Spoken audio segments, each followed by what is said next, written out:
Welcome back to WRPL, the podcast where we talk about all the things we are watching, reading, playing, and listening to. My name's Ben. And I'm Steve. How you doing, Steve? I'm doing well, Ben. How about you? I'm doing okay. Good. It's a nice rainy night out there, cozy. Yeah, if you pick up any dripping and droppings from the outside, apologies. I apologize. Yeah. So today we have two very different movies as our main topic. We will be talking about Disney Plus's Rescue Ranger, or Chippendale's Rescue Rangers, and Alex Garland's Men. Yeah, I don't know if there's any connection between the two. There's so many universes in Chippendales, I would not be surprised to see someone from that movie in there. Just probably in the background, you know? Yeah, it'll come to me. I'll find one thread to connect the two. If you spotted any disturbing thing from Men in Chippendales, let us know. That would be so strange. Yeah. We'll get to those in a minute, but we do have some things to catch up on. Quite a few things since we didn't do a normal episode last week. We did a Make Me Watch. But I don't know if I actually had a lot to talk then. Maybe one or two things, but we'll just get it all out now. Do you want to start? Do you want me to start? I imagine your list is longer. I'm going to keep it short. Right. But my list is stuff that you are going to watch but just haven't. So I'll just list off the things that I finished. And, we'll talk about it on a later episode. Okay. I finished Ozark. The final season is now over. Show's done with. And this final season, I'll say from what I've seen, has gotten not controversy, but I think some people were displeased a little bit with the final few episodes. It feels like people aren't very satisfied with... I was pretty much satisfied with it, I'll say that. And we'll get more into it after you've watched the last few episodes. It's just so hard for me to pull the trigger on it. I know I like it, and I've heard that the ending is kind of mediocre. So it's like, do I even want to bother getting through this? I know it's just, 10 episodes? 12 episodes? I think it was 8 episodes. 8, okay. I think. There's just so many other things that I've promised people to watch. Just checking this off. It may be a minute. It was one of those... That's my biggest thing, which, like I said, we'll get into when we talk about the show, is I'm glad it's over, so I don't have to watch it again or watch any more of it. No. I like it. And I was watching an episode at work, and somebody came up to me and they're like, "Oh, what are you watching?" I was like, "Oh, Ozark." And they're like, "Oh, is that any good?" I was like, "It is, but I don't know if I'd tell you to watch it." It's it's just good enough for me to finish, but not good enough for me to go Ozark's a must see. Yeah, it was a big recommendation for the first 2 seasons. It'd be if you like Breaking Bad, you need to be watching Ozark. But as it went on, it's I guess you don't really need to watch this show. Yeah, see, by the end of season 2, I was like, I don't know if I care about the show anymore. I'll give season 3 a try, and if I get a couple episodes in and I don't like it, I'll stop. And then a character's brother comes in season 3, who I was just like, this guy is great. And, I stuck around for him and to see how that all played out, and I ended up liking season 3. But now after season 4, I'm just like, okay, I'm glad it's over. Yeah, we don't need to drag it. Yeah. And another show I finished watching was HBO's Winning Time. That's one of the shows that I have promised to watch. Yep. So we won't go into that. That show has been, from what I've seen, picked at because there might have been some historical inaccuracies for dramatic effect, which when you're doing sort of a dramatic interpretation of real life events, you're going to take some liberties. So that doesn't really bother me, but there's people who, a lot of these people are still alive, and they're just I was never like that. Yeah. That's 100% wrong. But that being said, it's a show that is good, and I was entertained, and, I'm a fan of basketball, so seeing sort of how this transition at that time and how basketball was played, it was really interesting. But I think that there's probably documentaries out about this era that are probably way more interesting. Okay. But the show's fun and enjoyable, but it's also a show that if it never had a season 2, I'd be okay. So am I going to waste my time watching this? It's hard to say. I don't think you'll dislike it. I just don't think you'll care because you're not a sports guy either. Sure, but if you have a story where the characters are interesting, take Moneyball. I Wait, is that what it's called? Yeah, Moneyball. With the baseball. Yeah. You know, you on the surface it's like it's a baseball movie, but it really isn't. Yeah. You're more invested in the characters and there's so little baseball in that movie. Yeah, and it's more all of the like science. analytics. Yes.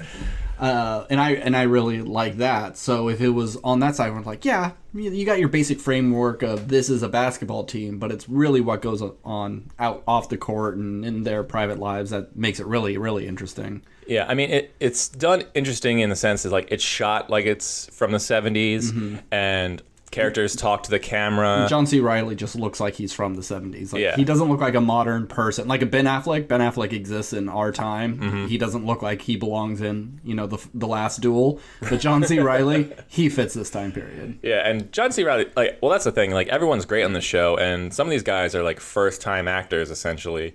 And one actor is actually playing his dad, who was on the team at the time. Oh, really? Yeah, Norm Nixon is a basketball player, and his son. That's just a good actor name, anyways. Well, but that's not the actor. That's the basketball player. His son, I forget his son's name, is. His son is playing his dad. Yeah. Okay, I thought someone on the team was playing himself. No. Oh, okay. Okay. But the guy who they got to play, Kareem Abdul-Jabbar, he's really good, and he's sort of like the antithesis to Magic Johnson, because Magic Johnson's this like young, always smiling, like kind of ladies' man who is just like wants to hype up the team and be like really start this new era that the owner Jerry Buss is trying to create. And Kareem is just like this old man who's like, I'm the best in the league, and is just kind of like tired of basketball, and is also trying to figure out civil rights kind of stuff, because I don't know, and just like they're back and forth. But that's one of the inaccuracies apparently, is that like Kareem actually enjoyed Magic Johnson's energy, who like kind of brought the team up, but in this they kind of like, at least for a while, like don't really vibe for a long time. Okay. He's just like this annoying little rook, and he's like, I'm the captain of this team. But anyway, I won't get into it, but I'd be interested to hear your thoughts, but I don't think you'll be blown away by the show by any means. Yeah, maybe it's just something I need to like triple up episodes a night and try to just burn through it as quick as I can, because we got other things like Stranger Things 4 is out next weekend, and there's just so much damn TV. Yeah. Well, let me talk about something, and then we'll get back to you. Okay. So real quick, I watched a limited series called Candy on HBO with Jessica Biel and Melanie Linsky, and also Pablo Schreiber. And I never remember his name, but he was on Veep. He's a tall, skinny doofus. Yeah. I know who you're talking about. Yeah, and he's really good in it. He's perfect for that time period. But pretty much, Candy is just kind of bored with her suburban housewife life. There you go. And she just kind of openly tells her friends, like, yeah, I'm going to have an affair. I'm just going to find someone who's willing to do it. And she's like, they're very nonchalant with everything. So she finds someone in her church, a woman who hasn't really been accepted into their friend group. She's on a volleyball team with her husband, and she just approaches him one day and is just like, I want to have an affair with you, and if you're into it, let's start working out rules. And so they have a little list of rules and when they can do things and everything. It's pretty good. I enjoy most of it, and it's pretty straightforward from the get-go. So the real main plot is Candy goes over to Melanie Linsky's house and kills her with an axe, and then goes back and just does her normal daily stuff. And then her body's found hours later by neighbors because the husband has been trying to phone the house, and they just had a baby, and the baby was left behind in the crib. And so it was, well, Candy looks like the most obvious person, but why did she do it? And it's, you pretty much know what's going on the whole time until the final episode when you have the court, and it gets a little, tries to pull the rug out from under you, but it's all a true story. So, and it was a story I didn't know. So pretty interested all the way through, especially the end. I didn't know how this was going to shake out, and, who's found innocent, who's found guilty, was it an accident? Was it just a big lie? So it's pretty interesting. It was recommended to me as like a, wow, this is the next greatest thing you'll ever see. And it's not. But one of the things that stood out is Nick and Tosca. I think that's how you say it. He did Brand New Cherry Flavor. He did Channel Zero. And a few other things, but he always does weird stuff. So for him to be attached to this, I thought was kind of bizarre because there was no creepy monsters or anything that he's used to. Like in Brand New Cherry Flavor. I mean, I guess you could argue Jessica Biel's a monster. Sure, but she's not like puking up kittens. He goes weird with his stuff, and this was a little more straightforward. But it's good if it's only 5 episodes, hour long each. You just want to watch kind of an extra long movie about it. I recommend it. Okay. And both the leads, husbands, Justin Timberlake and Jason Ritter, are both in it as cops investigating it. Oh, really? That's fun. Yeah, and so Justin Timberlake, he definitely doesn't fit the time period. Neither does Jessica Biel, but they do a good job of like concealing it. Jason Ritter definitely looks like he belongs there. But he's a little paunchier, got kind of a stupid facial hair and dumb wig. But you instantly just go like, what's Justin Timberlake doing here? He's not a small town cop. Is there a part where like they arrest her or something and she's in the and they like drop her off and she's like all in tears or she's like trying to explain to herself and he's like, ugh, cry me a river, lady. Yes, they absolutely do that. They reference all of his songs in some sort of line of dialogue. I mean, they should, frankly. But yeah, so Candy, Hulu, check it out. I also finished Halo. It had its season finale. Probably not a season 2 from... I don't know if it got enough people to watch. I've heard nothing good about the show. Same, but I think it's all from people who are just diehard fans of the game, and Sure. I totally get where they're coming from. You take something and you completely change it, it's gonna piss you off. But I still think they have time to course correct into anything because it seems like it's not so incredibly egregious of the thing, like, oh, Master Chief had sex with someone. How dare he? He's a brainwashed soldier. That's not that interesting to watch. If he doesn't break out of the brainwashing and he's just doing his orders, that's really, really dull. Oh, Cortana's not blue. Who gives a shit? That really doesn't matter. Does her being blue adds so much to the story. So whenever I see complaints, it seems like it's all these little things. I'm like, okay, this may work for a first-person shooter. You're not supposed to see his face. You are Master Chief. You are that character. It doesn't work in a narrative. So all these changes don't bother me. Yeah, I mean, it's the classic superhero problem. It's like, oh, well, how can we get people to emotionally invest in a character if we can't see their face emoting? Yeah. Like, these actors act with their faces. Like, it's what they're trained to do, and then they can't for 90% of the movie or whatever. And I guess people would go like, well, it works on The Mandalorian, and I don't know why it does for that, and maybe it wouldn't for this. Don't know. But you take, like, Dredd, you see a little bit of his mouth, and that's really helpful. But I think if we just saw him in the outfit the whole time, it would just feel like I'm looking at cosplay. The armor, it looks good, but it isn't so cool that I can't see it getting passed by a studio going, yes, this is going to be in our feature film. This is so badass. When you see I've seen so many cosplays of it, and you're like, that's not special anymore. But besides all that, I think it's a perfectly interesting story. It has twists that I don't see coming. It's got aliens that have a really interesting lore of their religion, and I don't know. I kind of dug it. And I said before, I was looking forward every week to watching new episodes of this over new episodes of Moon Knight, and I'll stand by. I think Halo is probably a better show than Moon Knight. Now, but this final episode, I gotta say, they really skimped on the budget, the special effects budget. Were they trying to go too big, like a big battle sequence? It's more like, here's this ancient temple in a desert, but the render is PS3. It looks like they pulled it right out of a game. And the alien shooting, and they do some first-person mode stuff, that all looks really good. But when you see everything in the background, it's dog shit. Now, the aliens that are, I can't even remember, the Covenant, they look great sitting in their chairs. They have really high detailed faces, and you can see all the wrinkles and all the little hairs. But then they cut to outside, and you have this really nice looking character with this really, really poor background. It takes you out of it. And I heard people complaining about the special effects earlier in the season, and I never saw anything that took me out that I thought needed fixing. This feels like it was rushed. Like, there was no more time. It's got to go on streaming. You're not done? Tough shit.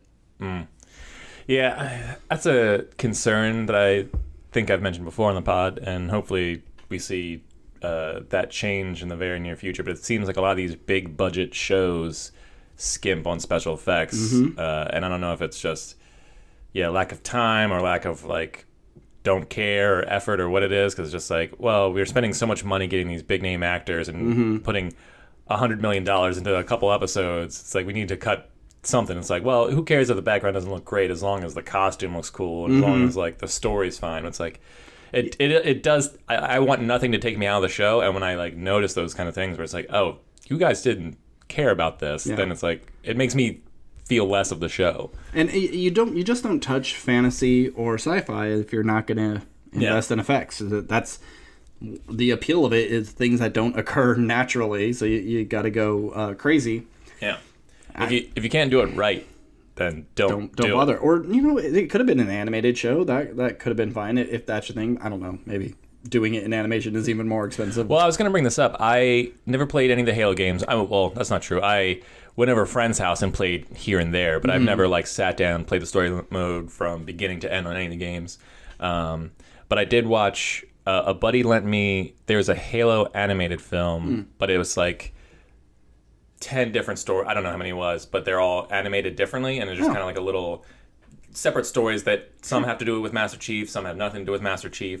There's one story that's just all from the Covenant's perspective, I think. And it's actually like, I thought really cool, because I had all I knew it was, the right war with these aliens, but I didn't know that like, oh no, they have a whole culture and religion, and like, they're not just some invading force. Yeah, like these separate stories were like all pretty interesting, and and I thought it was like, oh, this, like, there's stuff in Halo I think would be cool. Yeah. It's just I've never played any games, so I have no awareness of what this stuff is about. The novels, the more recent novels, really have fleshed out a lot of the story, and those are really good. Okay, cool. And maybe the showrunners just, they were oblivious to what this was. Maybe they were hired on because contract stuff, but apparently they weren't fans and they didn't really reference the material before they started writing it. That's probably not the smartest people to handle your show, but you take something like Ghost Rider and Daredevil. Those are both directed by a mega fan. They're not great movies. Sure. So sometimes when you have someone who's way invested, you can get the opposite effect of what you're looking for. You're really looking for that Dave Filoni perfect medium. Is obsessed with the thing and is also good at doing the thing. Yeah. And most things that kind of go one way or another. And yeah, these people, I think it's good enough writing, it's good enough acting. I don't really have any complaints. It just kind of reminded me of Mandalorian meets The Expanse, and that's kind of what it is, and I'm looking forward to season 2 if it happens. Okay, good to know. So we both watched Atlanta. You want to talk about Atlanta, or do you have something else? No, let's talk about Atlanta, because that's all I got. All right, so Atlanta came to an end. 9 episodes. Every other episode was kind of its own standalone story. I would say I enjoy all those stories much more than anything that really happened with Paperboy or Earn. I like seeing their journey, but I think the stories of those individual standalone episodes are much stronger than anything that happened in this season. Yeah, I don't know if I necessarily like them better, but I'd say I'd like them just as much. Okay. Only because, like, I think that the individual episodes without them were all very interesting, and it's like, oh, I like this kind of storytelling that they're doing and the ideas that they're trying to convey, maybe more than the episodes with Ern and Al and all them. But I just love all those characters, so I kind of want to be with them. Sure. So I was never upset that we got different episodes without them, but I was always glad when we got to be with, the crew. Yeah. And see what wacky antics they get into, just because. But some of them, like, Darius didn't get his time to shine. Val gets one episode, and it's not very good. I really did not like that final episode. And it just feels like there's a lot of wasted potential for these characters, and then instead of getting more character development, we get standalone stories, which I do like more, but do I want to see those at the detriment of our main cast. I don't know. I kind of wish he will stop doing these. Hopefully season 4 it'll be just all characters and none of these standalone stories, because these, all of them really could have been their own movies. They could have been their own shows, really. They're great ideas that maybe he should hold on to, and let's hope season 4 we get a little more substance for all of our main 4. Yeah, if this was a season where it was just, oh, we know what I have, because we know he did season 3 and 4 together, and he shot them back to back, and then the show's over after, assuming the next season comes out next year or maybe late this year. We don't know when the next season comes out. But if this was a season where he's just like, okay, well, season 4 we're going to focus on the characters, but I have these ideas for kind of throwaway or concepts that I want to do, but I'm not going to get funding for it. This is the only chance I can really get to make these weird things. Then that's cool.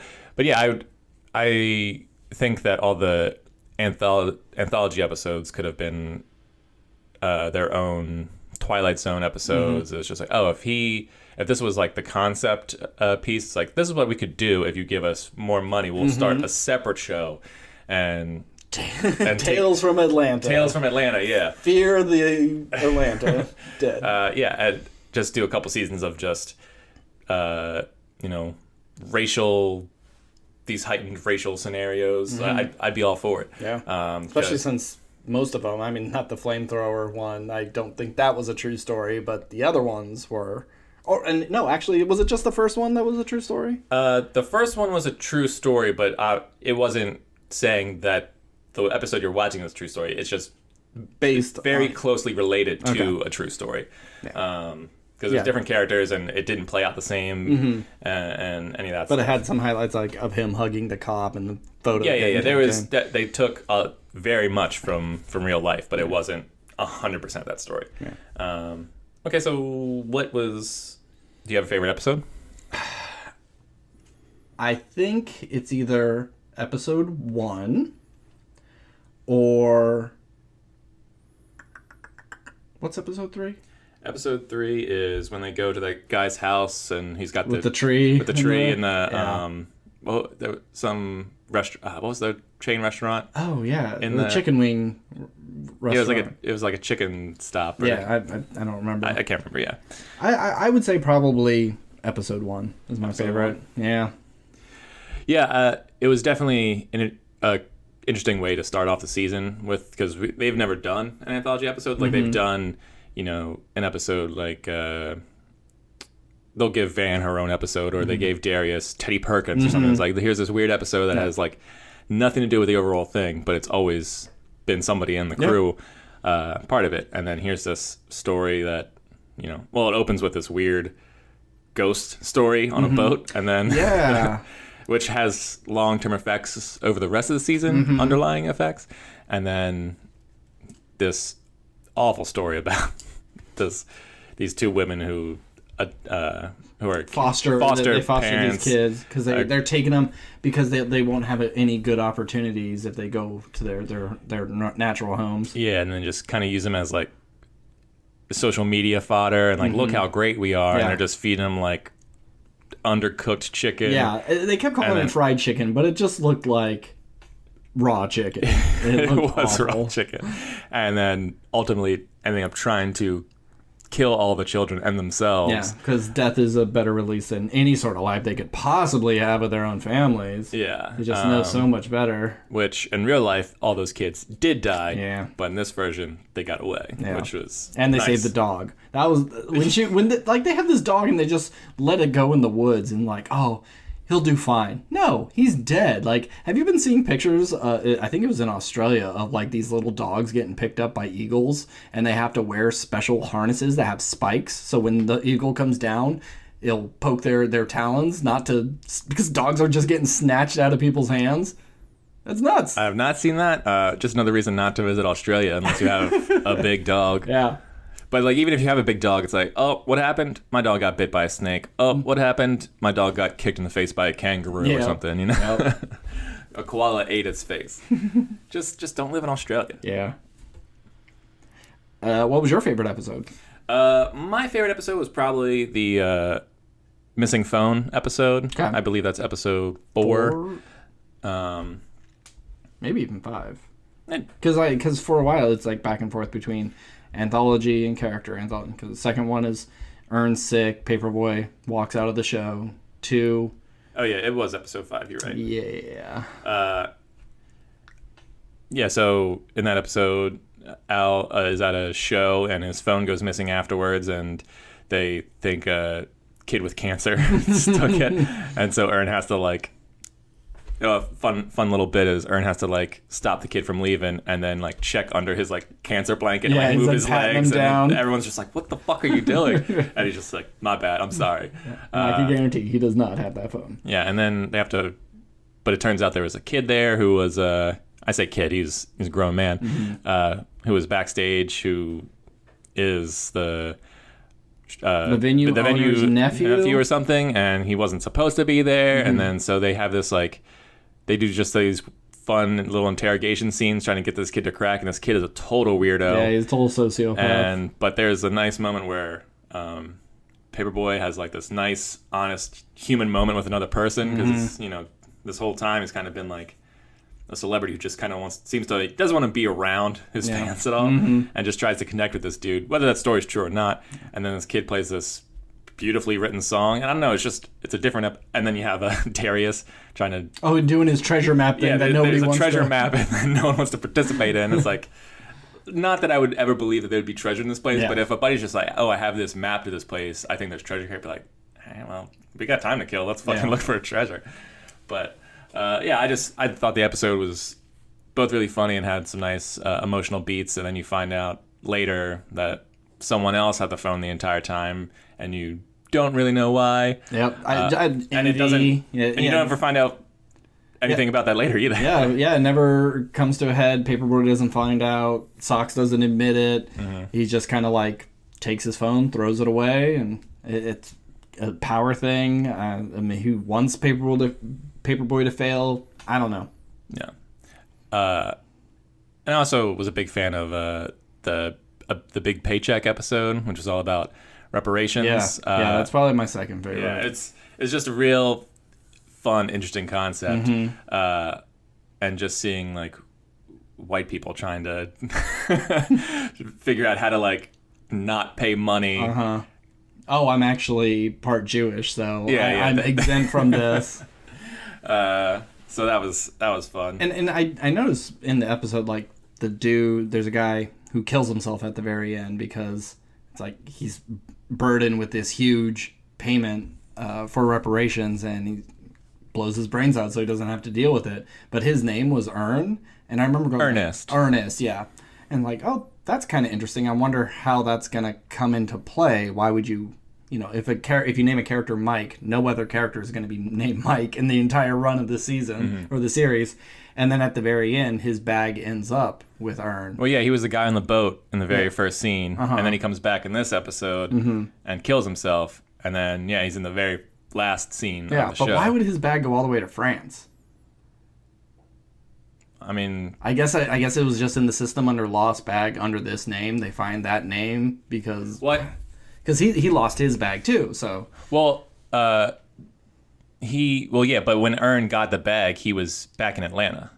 Oh, okay. And so that guy, Ernest, is also from Atlanta. You're right. I was just thinking, because we never saw him get on a plane and go back home or anything. It took me a second to figure it out too, but I was like, but I think they specifically said, either they specifically said it or, I mean, the guy delivering the package was American. And stuff. That's true. But... Yeah, just one of those things that fans have to like break down. It's like, well, Ern is the whiteness in Ern, and just, what does it all mean, and all that fun stuff. Weird Twin Peaks, Twilight Zone stuff. But I mean, I enjoyed the season. My least favorite episode, I know. Well, your least favorite episode was the finale, correct? Probably. Van's just so obnoxious in that I know she's having troubles, but. It was just really frustrating that they couldn't just like grab her and shake her and go like, what the hell are you doing? Why are you doing this fake accent? What is this all for? And they just kind of go along with her crazy antics until it's too much and they're serving deep fried hands. Yeah, that of all the weird stuff the show has done, this might be the weirdest episode. Not only from like kind of the stuff they get into, but just of all like Van. I'm sorry, not Val. Van has always been the normal one, and whenever she gets her own episode, it's kind of just like her trying to. She always has friends who are doing these extravagant things, and she's I guess wants to be part of it, but always feels disconnected because she's got the baby, or like she's connected with Ern somehow, and just like everyone around her is doing better. Were all three of these friends at the Drake episode? No, I don't think so. Okay. I think just the one. Just the one, yeah. And well, I don't even know if this one friend was in the Drake episode. I think she's this friend from the episode where she goes to dinner and her friend is like, I'm dating a basketball player. Yeah, but just her being sort of the more normal one in the group compared to these three doofuses who get caught up in all these weird scenarios. Now she's putting on a fake accent and doing weird, you think it's like a drug deal, but she's just getting human hand parts. Human hands, yeah. And just putting on this fake accent and having maybe sex with Alexander Skarsgård, who shows up in a crazy cameo. So many crazy cameos. Liam Neeson showed up in an episode. I guess that was supposed to be Ryan Gosling, but they couldn't get him for whatever reason. Like maybe he was signed on, but then scheduling changed, and then they had to do Skarsgård. Still doing the Gray Man with Chazelle, I think. He's in a movie called The Gray Man. It doesn't matter. Is it about aliens? No, I don't think so. I think it's like an action movie or something. Okay. I think it's like spies. I don't. Who fucking cares? But anywho, I mean, I enjoyed the episode for the most part. It was just kind of shocking to see her go this way and do all this crazy stuff, and you don't know what's going to happen until the very end. It's not until someone mentions her daughter's name that she kind of snaps out of it. Oh crap! And then she like just details why she kind of did this. And I gotta say, like, from previous episodes, you're kind of led to believe, like, oh, this friend's kind of a shitty friend. It's kind of like that friend who got successful or whatever, and just kind of seems like it's, at least a Van is, like, rubbed in your face, but it's like, look, I'm still, like, close to you. You're still one of my girls kind of thing. Yeah. And I could see them sort of, like, just being in two different places and really, like, not getting along, just kind of backhanded comments kind of stuff. But I mean, she was a true friend. She did all that crazy stuff, met all those psycho people who are eating people essentially, and then just like, yeah, girl, I got you. Let's get on a plane. We'll get the fuck out of here. Yeah. And then her other friend pees on a dude for her. Yep. It's like, so that I enjoyed that aspect of it. I was like, wow, what a good friend, because I would have bailed when we went to sketchy part of France where dudes are like bashing each other with metal pipes and stuff. And then she beats up someone with a really stale baguette. At first it's like, oh, they're doing the thing of grocery store bags always have a piece of bread in a cellar sticking out. Oh, and it's France. It's always a baguette. And they were just doing that. But she's walking around like it's a samurai sword in her backpack. And I mean, that joke of like, oh, baguettes, once they get stale, they're baseball bats, essentially. Like, that's been done a bunch of times. But I'd be interested, like, how stale does a baguette really get? I mean, they are mostly crust, so... Yeah, I need to watch a YouTube video. Or there needs to be... It'd be funny if they did a Mythbusters episode of Atlanta, and that was one of the things. Okay. It's like, how stale can a baguette... I'll buy one next time at the store. We'll leave it here right on the podcast table. For a month. And we'll just let it get hard. And then we have to eat the whole thing. Oh. Lady and the Tramp style. Or Spaghetti Dog style, I should say. Nice reference to something later. Okay. Do you have anything else about Atlanta? I don't really whether you like the season or not, I think season 3 was great. It's a show that is like unlike anything else, at least that I've seen on television. Maybe you would compare it to Channel Zero. I haven't seen Channel Zero. But it's cool to see someone have a long-form story with these guys who we all enjoy. I would not compare it to Channel Zero. Okay, good. I don't know why you brought that up. He didn't have anything to do with Atlanta. No, I know. Oh, okay. I'm just saying, like, if you would compare it in terms of, like, Channel Zero, here's these episodes that are, like, weird and out there. Sure, but they are one story. Right. Yeah.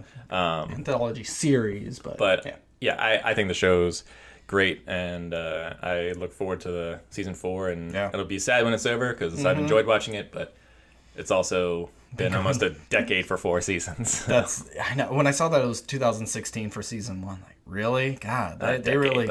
They took their time. Yeah. Real quick, I also forgot that I finished a book, Prince Caspian. Okay. Narnia. Okay. Yeah. Probably my least favorite of the books so far. Chronicles of Narnia. I'm sorry. The Lion, the Witch, and the Wardrobe was super accurate in terms of the movie. Prince Caspian, which is a movie I also really liked, but some people didn't. Now I see why, because it definitely deviated from the book, but another one story. I mean, we won't get super into it or anything. I just wanted to say I did finish a book. Okay. And I did enjoy it for the most part, but I look forward to reading stories that I haven't seen. Sure. And I know that... But you still got Dawn Treader, right? Dawn Treader is next, and then there's 2 more books after that. And I think Disney's rebooting the franchise, I think. But you don't need to. I know we talked about it already, but the kids aren't in the 4th book, is from what I remember. And then by the 5th book, they're all adults. So just continue. I think all the stories with those 4 kids were the 3 movies. And they just skipped everything else. So, I mean, it doesn't matter. Yeah. Anyway, so Chronicles of Narnia, still good, but... It's kind of funny that, like, you mentioned it a long time ago that you started it, and it's almost like it took you longer in between these 2 books than it normally takes you to read a big-ass book. Yeah, well, like I said, I think in previous episodes, like with the wedding and just... I've sort of fallen out of my reading habit, and also trying to keep up with, like, watching certain things so we could talk about on the pod. I need to get back into my flow, because I've basically just been reading... These books aren't long. No. And they're super easy to read, but I'll read like a chapter at work some days, and some days I won't. And it's like, well, there's still like 20 chapters, so it took me way too long to finish this. And then like I don't read them on weekends, because like that's my free time where I'll play like a video game or catch up on stuff. So I've read 1,000-page books faster than these 200-page children's novels. So I'll try and be better. So, real quick, I have something I want to talk about a bit more, but Love, Death, and Robots Season 3 came. I was excited for this because I was hoping they could, redeem themselves after Season 2, which I did not. I don't think I loved any of them. Some of them were fine. Some of them looked really nice, but they were just really lacking on story, whereas Season 1, there's a lot more stinkers, but there's just a lot more episodes. But there's some really great stories in Season 1. And Season 3 may be the strongest one, because I don't think there's a bad one in here. There's definitely my least favorite one, but it still looks nice and is interesting enough to keep you engaged. Least favorite of the season, least favorite of the series? Of the season. Oh, okay. Yeah, no. Everything, probably my least favorite of the series is all Season 2. Maybe there's 1 or 2 that I would enjoy a little bit. There are a few that seems like, why'd you end it there? It needs a little bit more, a little bit of a capper, and then some that I think, cut there, and then it goes on for another 2 minutes, and it's like, we probably didn't need that. But most of these stories are just so interesting and really big concepts, things that you probably can never pitch to a studio, and like, we're making a whole movie based on this hive mind alien race that just assimilates other aliens if they ever try to attack it, but we could work in symbiosis with it and maybe use it to our own advantage, or maybe we just live in harmony.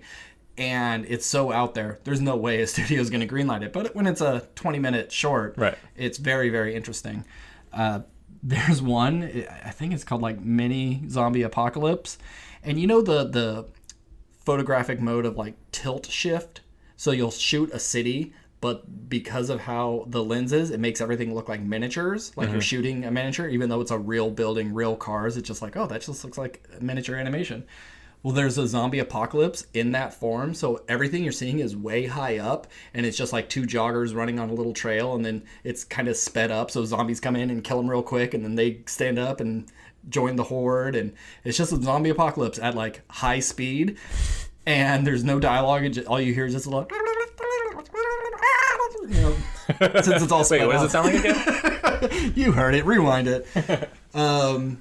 That may be my favorite one. It's not a high concept. It's just zombie apocalypse shown in a really unique way, and it's just a whole lot of fun. Yeah, it's one of those shows that every time a new season comes back, someone I work with or whatever just be like, have you seen Love, Death, and Robots before? I was like, yeah, I've seen it. They're just like, oh man, season 1 was so great. Season 2, not very good. No. But I watched season 3. You need to watch season 3. Like everyone's talking about the show. Yeah, pretty much every one of these is interesting enough that it's like, I want to see that expanded into a full movie or even a series. The first one is some characters from season 1. There's like 3 robots that are visiting Earth and just, you know, on a vacation, kind of saying why humans destroyed themselves. Well, they can't come back in the first episode, and it's more about like who bunkered down where, and you had like normal people who just had bunkers in their backyard. Then you had the elites who were living on like oil rigs, and then the elites who took rocket ships to Mars. And it's pretty fun. It's one of the only real lighthearted ones. Everything else is pretty grim, what I remember. Some of them are just disgustingly bloody, like horrifically grotesque, and it's fantastic. So it's like every time I shit on Netflix about like being a bad streaming service, they'll throw something out like this and like, oh yeah, that's right, this, oh yeah, and Arcane, oh yeah, and this. And I was just scrolling through there exclusively on, it's like, yeah, you know, Netflix does have a lot of really good stuff. You just have to ignore all the really, really bad stuff that they put on and disguise it with a really good thumbnail. Yeah, with all the stuff going on with Netflix right now, and people are just like, well, Netflix doesn't have any good content, yada yada. I was like, that can't be true. That's like Netflix has made like so much of your favorite shit of the past. It's like maybe they don't they don't have Orange and New Black or like their big thing is Stranger Things now. And I guess Love, Death and Robot. Like I wish they didn't cancel Glow. That was offensive. Most foolhardy thing they've done. Like it just needed one more season. Yeah, and they even shot one episode. Yeah. It's just like, okay, you got that. We'll give you, just a quarter of the budget. Wrap it up. Yeah. I mean, I don't give a shit really what happens to Netflix because there's enough streaming services. Yeah. But I will say... Disney will snatch up all their stuff. No worries. What I will say is, like, scrolling through... Netflix is probably the one I go to the least now. It's only because I know something about it. They do make a lot of bad stuff, though. But they have made a ton of great stuff. Yeah. Which, that's television. That's what all... with the exception of HBO. And, like, HBO isn't infallible. No, but they're killing it. Yeah, I mean, they always make great dramas. Their comedies are often hit or miss. Sure. Sometimes they have great ones, and a lot of times they just ride that line of, like, they're comedies, but they're also dramas, and so they just kind of, like... This is a really funny show, but there's going to be a big rape in it, so, just be careful. Yeah, but, yeah, HBO, for the most part, always hits, and Netflix... Especially with, like, the pandemic. I think as soon as it started and they were like, hey, we're going to give you Justice League, and we're going to do all these, like, crazy exclusive things, and then, like, when we lost Game of Thrones, even though it wasn't super sad because it didn't end on the highest note, it was like, do they have anything anymore? Do I give a shit about HBO anymore? Their big breadwinner is gone. Do I care? And it's like every time one show ends, here's another thing that's just so interesting. They always have something, and there's so much to catch up on. Like I still need to watch Our Flag Means Death. I'm hearing good things about that, and it's not like Netflix is a company that's just like, okay, we're gonna put out 10 things a week, or it's like, here's a ton of comedy specials, here's a bunch of new anime. Like they just have so much content, and to their credit, a lot of it's good. Also, a lot of it's bad. Where HBO is like, we're gonna give you one thing a week, but it's good. Yeah, like quality over quantity. At HBO, and that's what I appreciate. In your wheelhouse, it's like, oh, here's another thing that's it's women based about a murder, and it's a slow burn. Maybe that's not your thing, but it's a quality thing, regardless of what it is. And I mean, they had to, in order to compete with all these other streaming services, like, okay, well, we bought up the DC stuff, we bought up the Studio Ghibli stuff, we bought Funimation so you can have some anime on here and all that kind of stuff. Like I haven't watched any of that stuff really. Like I know you've watched a bunch of the DC animated films. Oh yeah, anytime there's a DC thing on which like hasn't really been my thing, but when it comes to series, there's nobody I think who does it better than HBO. And I started We Own the City last week. Okay. It's the cop show. Oh yeah, that's kind of like a companion piece to The Wire. It's great. Yeah. It's super frustrating. You're not gonna enjoy watching it because unlike The Wire, this is all true. Oh God. So I mean, The Wire is based off of people, but it's all made up. Like there's nothing from The Wire actually really happened. Where these were real cops they use their real names. They use real dialogue that they've caught them on tape saying. Wow. It's I assume as accurate as they could possibly be, and it's fascinating to see what cops can do in this city and got away with because of bureaucracy and they're all evil monsters and willing to, they think they're God kings. How they justify their actions and stuff, and it's like why they thought they couldn't get caught, or why, like, even if they did, it wouldn't matter. And it does an interesting thing of like time jumping and stuff. It's like it'll do flashbacks to like 2003 where the guy just joins the force and shows like the guy training him is a total piece of shit. So that made him a total piece of shit. Okay. So it was like bad cops training new cops to be bad. Yep. And then he rises in power and then recruits all these other guys. And then they just steal what they want and frame who they want. And it's crazy because you look, you can go and Google these guys' names and see the real case and everything that happened. And it's bonkers. And so you recommend that one? I do, but you're the person who says I don't like watching these shows because it just makes me mad. It will make you mad, but it's great. I don't think it'll win. I think Barenthal will be nominated, but I don't think he'll win. And just very much like The Wire is probably one of the best things on TV that no one cares about. Yeah, but it's great. Okay, and there's still 2 episodes left, I believe. All right. Well, speaking of jumping back and forth in time, I also have an HBO show that I didn't really mention to you in our personal life because I really didn't want to talk it up until I was completely done. I was recommended Station 11, and I had heard, like, when it came out, I heard, like, this is great, and then nothing ever again, and it just kind of came and went. And I know it was a pandemic show. It was, like, shot during the pandemic, about a pandemic.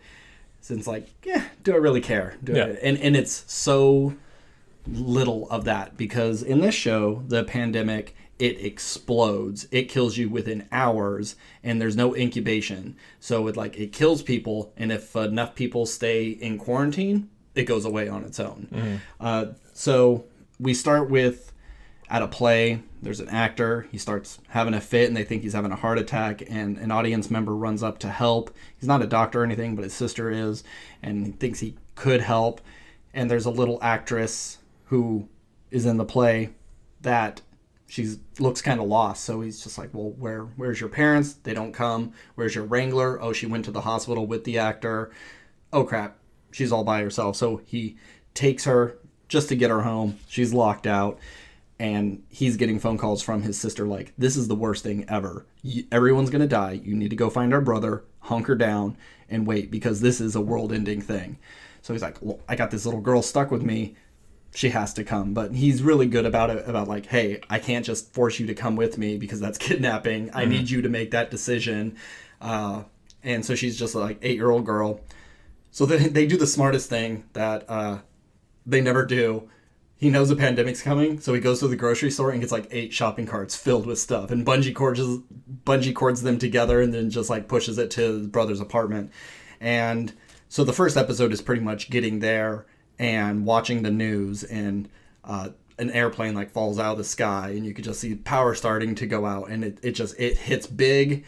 And then the end of the episode, it's 80 days later, it's snowy, and they're venturing out of the apartment for the first time, but it's just the main guy and the girl. His brother's not there, so okay, what happened there? And then it jumps forward 20 years in the future, and our 8-year-old girl is now 28 years old, and what is the world 20 years past this thing that took out most of the entire world? And the thing I love about this show is you have no idea where it's going at any point. When you find her, she's with a traveling Shakespearean troupe that goes around this huge, they call it the wheel, and they go to all these different settlements giving, entertainment for people, and it takes them a whole year to go around. And so every year is a different Shakespearean play, and they pick up strays, and some people, they have kids, so they stay at different encampments, and And it's like, oh, wasn't expecting like an acting troupe caravan in the apocalypse. But then there's also this character called the Prophet, and he wants to tear everything that ever existed before. Like, there is no past, it's only the now, and you're just holding on to the world, and that's just going to hurt humanity again. There's so much going on, and all these like little characters that it's like, oh, that was you from before, and like you see them when they're young, you see them when they're old, and people running into each other and having conversations, and you're like, oh my god, they know each other through this person, but there's no reason for them to ever bring up these things. It's 10 episodes, and every episode I'm just like more and more invested. Oh yeah, and it's called Station 11 because there's a woman who she has been writing a comic since she was a little girl. Her family was all killed in front of her by a hurricane. And she's been working on it, and she finally gets it done and gives the actor who she had a relationship with, gives him a copy. And so that's how our lead, she gets it, and she just reads it over and over and over and over again. And it's just like a very important story to the bigger story. I cannot recommend this show enough. This show is so good, so interesting, and you just don't see anything coming, and it's all good. Would you say it's Leftovers-esque? I would say, yeah, more extreme. It's like take the Leftovers with a little more Walking Dead meets Lost, because it's constantly jumping back and forth.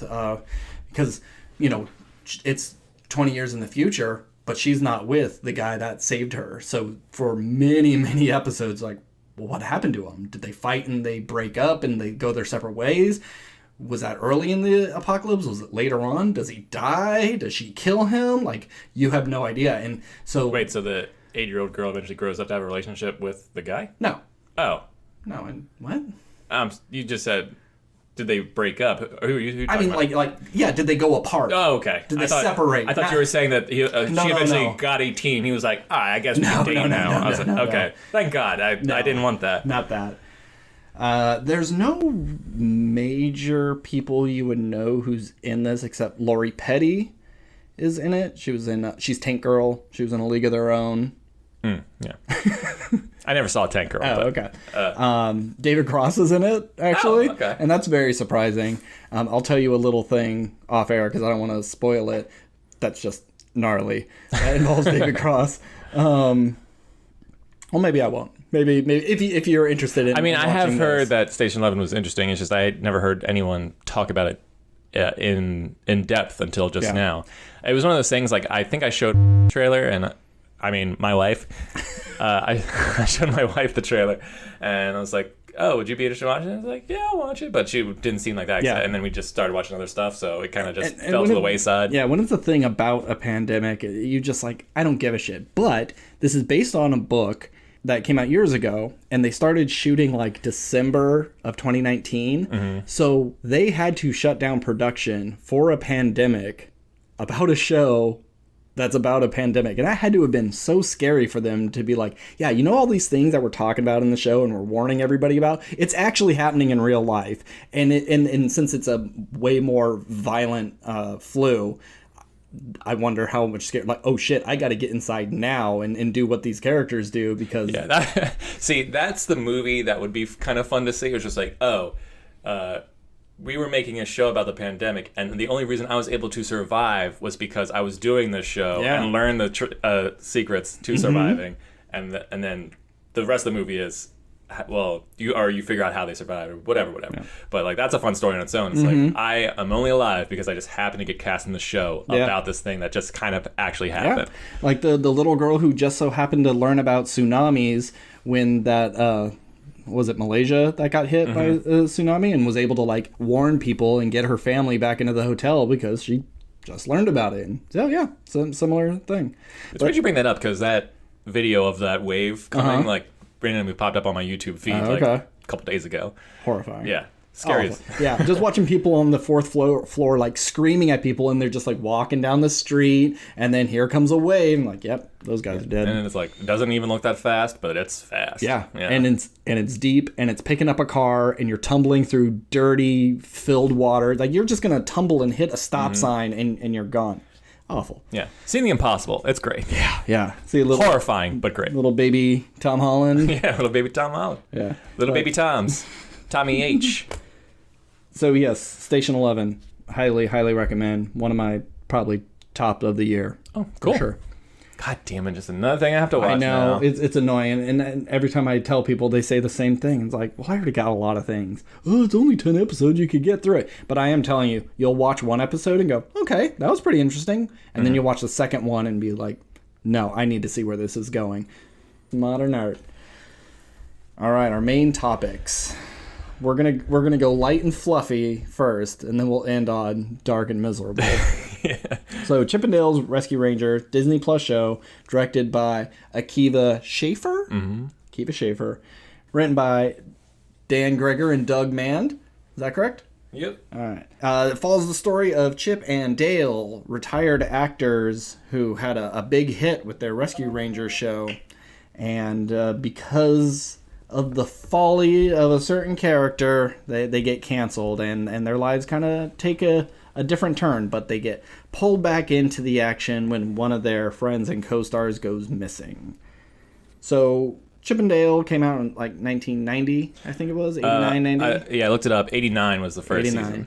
And if you look on Disney Plus for it, it just says one season. It's like 93 episodes or something. But if you look on IMDb, it's like 60 episodes are season 1, 20 episodes are season 2, and 4 episodes are season 3. Did you watch this even in reruns? Were you familiar? No, I growing up, I remember watching Rescuers Down Under a ton, and the original, was it just called The Rescuers? The Rescuers, yeah. So I saw those two movies a bunch.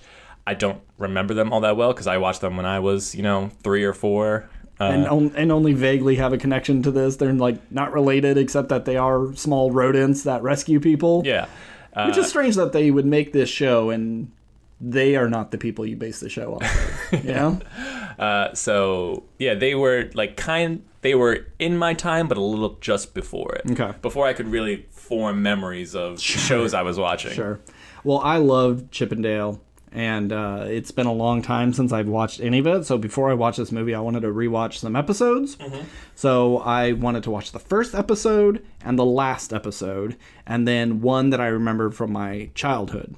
So first episode, so bizarre. It's just like them finding pirates underwater, like these rat pirates in a abandoned pirate ship that's upside down that has a bunch of treasure, and they've gone kind of crazy, and there's a killer octopus, and it just jumps you right into it. There's no backstory. It's just Rescue Rangers are a thing. Now, if you go about 10, 15 more episodes, they do have like a 5-part miniseries that I watched some of it. I fell asleep. I couldn't watch all of it. But it shows how they get together, how they meet Monterey Jack, how they meet Gadget. So that's how you open the show. You do a continuing story over 3 to 5 episodes, and then you start doing your standalone. But it's like halfway through the first season. I don't understand why they did that. If you're gonna, and it was aired out of order like that too. So you would just be watching them. They're friends with Monterey Jack, and then they run into him for the very first time. I can just see coked up producers in the 80s just going like, it doesn't matter. These kids don't care about long form storytelling or like who these like. Is it like funny and are the characters like fun to look at? Yeah, put them up against underwater pirates or something. Yeah. Just do that. And it's such a strange one for the first one. Like you would think the first episode is something in the park by they're in their little clubhouse in a tree, and it'd be something local, but no. It's because like Dale doesn't want to clean up, so they force him to throw out the trash, and then he falls into the trash can. Then he goes into the trash truck, which puts it onto a garbage barge, and then they fall off the garbage barge. Barge sounds like a Decepticon. And then they get trapped and go underwater, and there's pirates. Yeah, it's like such a weird convoluted story of saying this is our first episode. Yeah. I don't get it. And then the last episode is just them helping their like poodle friend find someone who's trying to take her out while she's doing dog commercials. Yeah, I feel like it took a long time for animated shows to care about like finales. And maybe it's just, we don't know if the show is going to get picked up again, so we just have to end it on some random thing. But I think for a long time, most of these shows around this time period just kind of end. Yeah. There is no finale. It's just like, we ran a bunch of random episodes until we got canceled, and then we stopped making it. It didn't care about like fan gratification. No, it was like, oh, we gave you 100 episodes. Yeah, and it's supposed to just play in repeats forever and ever. And if you have this random finale, that may be weird for kids. So you just have this constant loop of never-ending stories, which is fine. But then I watched. There's only one episode of Rescue Rangers that really, really stands out in my head, and it's the case of the cola cult. And there's these rats that are obsessed with this soda called Cuckoo Cola. And they watch a commercial every day, and it's like, come along, you belong, feel the fizz of Coca-Cola. We can't afford Coca-Cola, man. You can't be... Oh, maybe I'll put the song at the end of this episode. And it just has been in my head forever, and I knew all the lyrics to the song, even though it was something I watched when I was 10 years old. So I had to rewatch that episode, and it's everything I remember it was. Actually, there was a lot of stuff that happened, and I was like, I don't remember any of this. But, like, the animation, that first episode, beautiful. Really crisp, really clean. The later episodes I watch, it's not as nice looking. But that's the show. Okay. This is a new movie. A movie that, like, I don't know who was asking for this and how this came about, how it got greenlit, and how they got away with so much stuff. There's just so many questions I have. But this is...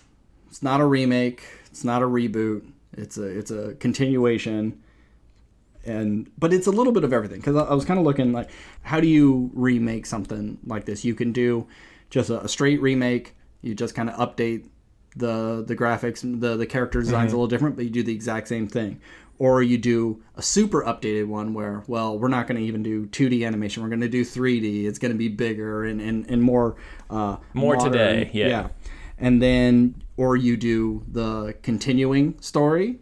Everything that has happened has still happened, and you just continue as if nothing ever changed, and you pick up right where you left off, or it's a few years later, or you do the super meta reboot. And this kind of does a little bit of it all. It picks up where they left off, but it is very meta, and there's always talks about remaking and rebooting it. I think it's like the best happy medium you could possibly do for something. And it's strange that it's this. You could have done this story with Tailspin or the Animaniacs or Tiny Toons. It really could have been any of them. It's kind of surprising that they took these two characters and said, like, oh no, they're actors. They weren't actually, superhero. Yeah. And you could have done this story with them. That's like, man, we used to be super spies back in the day and we helped so much. But we're retired now. I'm like, nope, they were just actors. And that whole thing was just their career. So, initial thoughts. You like this movie? Yeah, I mean, I thought this movie was pretty great. I reminds me of a kid version of 21 Jump Street. Okay. 21 Jump Street was very self-referential and meta, and it's like taking all these sort of like tropes and subverting them and stuff, and this movie does that. I will say by the time it was over, I was like, I don't think this is a kid's movie. This is a movie for adults that just doesn't happen to have anything offensive in it. Yes. Like, because it's not overly violent. It's not coarse. They don't drop any F-bombs or anything. Like, a kid could watch this. It's just a lot's going to go over their head. I don't think any jokes in this movie are for the kids. And especially since none of these kids grew up on Rescue... I mean, maybe there's kids now who have watched Rescue Rangers episodes because, like, their parents was like, oh, this was big when I was a kid. Yeah, and they put it on the background. It's like, oh, I like Chippendale. Like, maybe kids know who Chippendale are. I think they have a newer show too, but it's kind of like classic ones where they're always in a, stealing nuts and picking on Donald Duck, and they're always just did the high pitched voice, and you couldn't quite understand what they were saying. But I mean, I think this movie is only for adults. I don't think this is a kids movie by any means. Especially with our two lead actors and our director. This is more of an adult movie than like Lego Movie is very meta. Yeah. But that works for kids. But that works for kids completely, and it's sprinkled in with the adult stuff. This is just a movie for adults that just so happened to have animated chipmunks in it. Yeah. And like from the first minute of this movie, I was like, okay, none of these jokes landed for kids, but they made me laugh. Oh yeah. It's like the very first joke might be my favorite joke in the movie. It's like, when you think of the name Chippendale, you probably think of one thing immediately. Thomas Chippendale, the inventor of the cupboard in 18 whatever. Yeah. So just like some furniture maker. Oh, look at you, Tommy Chippendale. The second thing you might think of is male strippers. These guys. Yeah. It's just weird, just funny jokes from the get-go. I was like, okay, well, I'm already into it. Let's see if it keeps it going, and I think it does. And you and I have both been very vocal on this show about our love for Who Framed Roger Rabbit and wanting to see more of that kind of style of thing, of animated toons interacting with real human beings and this shared world. And this is the first movie in a long time to do that kind of thing, at least do that kind of thing justice. And I bringing in all these things from other universes, and I never thought I'd see Randy Marsh in this, or Doug, or did you notice the detective that John Mulaney plays on Big Mouth was in the background of the police station? Oh, wow. Yeah. And then like the police donuts from the Sugar Rush game, or I should say Wreck-It Ralph. Yeah. They were there. Just so many things. It just goes to show and how much Disney owns. Yes. Because it's stuff I didn't even realize these guys had like access to. Sure. Because they're all under sub companies that Disney and. But there's a lot of stuff that they don't like Randy Marsh is a Comedy Central Paramount thing. Disney doesn't own them, and he doesn't even have a line. No. He's just hanging out in a sauna. Oh, I just assumed Disney has some sort of deal with that. And like He-Man and Skeletor, they're not owned by Disney. There's just a ton of Rick and Morty, which, well, I mean, that's part of. Actually, I'm not sure who owns that. I wouldn't be well. Because it's like Solar Opposites is on Hulu, and it's all part of the same. Yeah, but production. If I bet Cartoon Network's owned by Disney, but then again, like Disney owns Nickelodeon. Turner. Maybe it doesn't matter. The point is, there's all this stuff I didn't expect to see in here, and it is. And it's not just like, oh, hey, look, it's Pinocchio. Oh, hey, look, it's Dumbo. There's a lot of like random deep cut characters in the background that I can see a lot of other studios, if they own it, like, oh yeah, you want to use this? Who cares? Yeah, go ahead and use this character. We're not. It's fine. No one's going to get your stupid little joke, but go for it. And it's nice to see studios that can work together for these sorts of things and not do the Sony Marvel just fighting over, because I get you fight over Spider-Man because that's $1 billion thing, whereas you don't fight if Bonkers the cat shows up in this, which I don't think Bonkers is in this, but I was also I thought it was fun, like a flashback in the 80s. You had MC Scat Cat, and Paula Abdul, yeah, and they're doing the Roger Rabbit with Roger Rabbit, and it makes sense that this would be compared to Roger Rabbit more than anything else, but no one's even to this day there, because we still have like.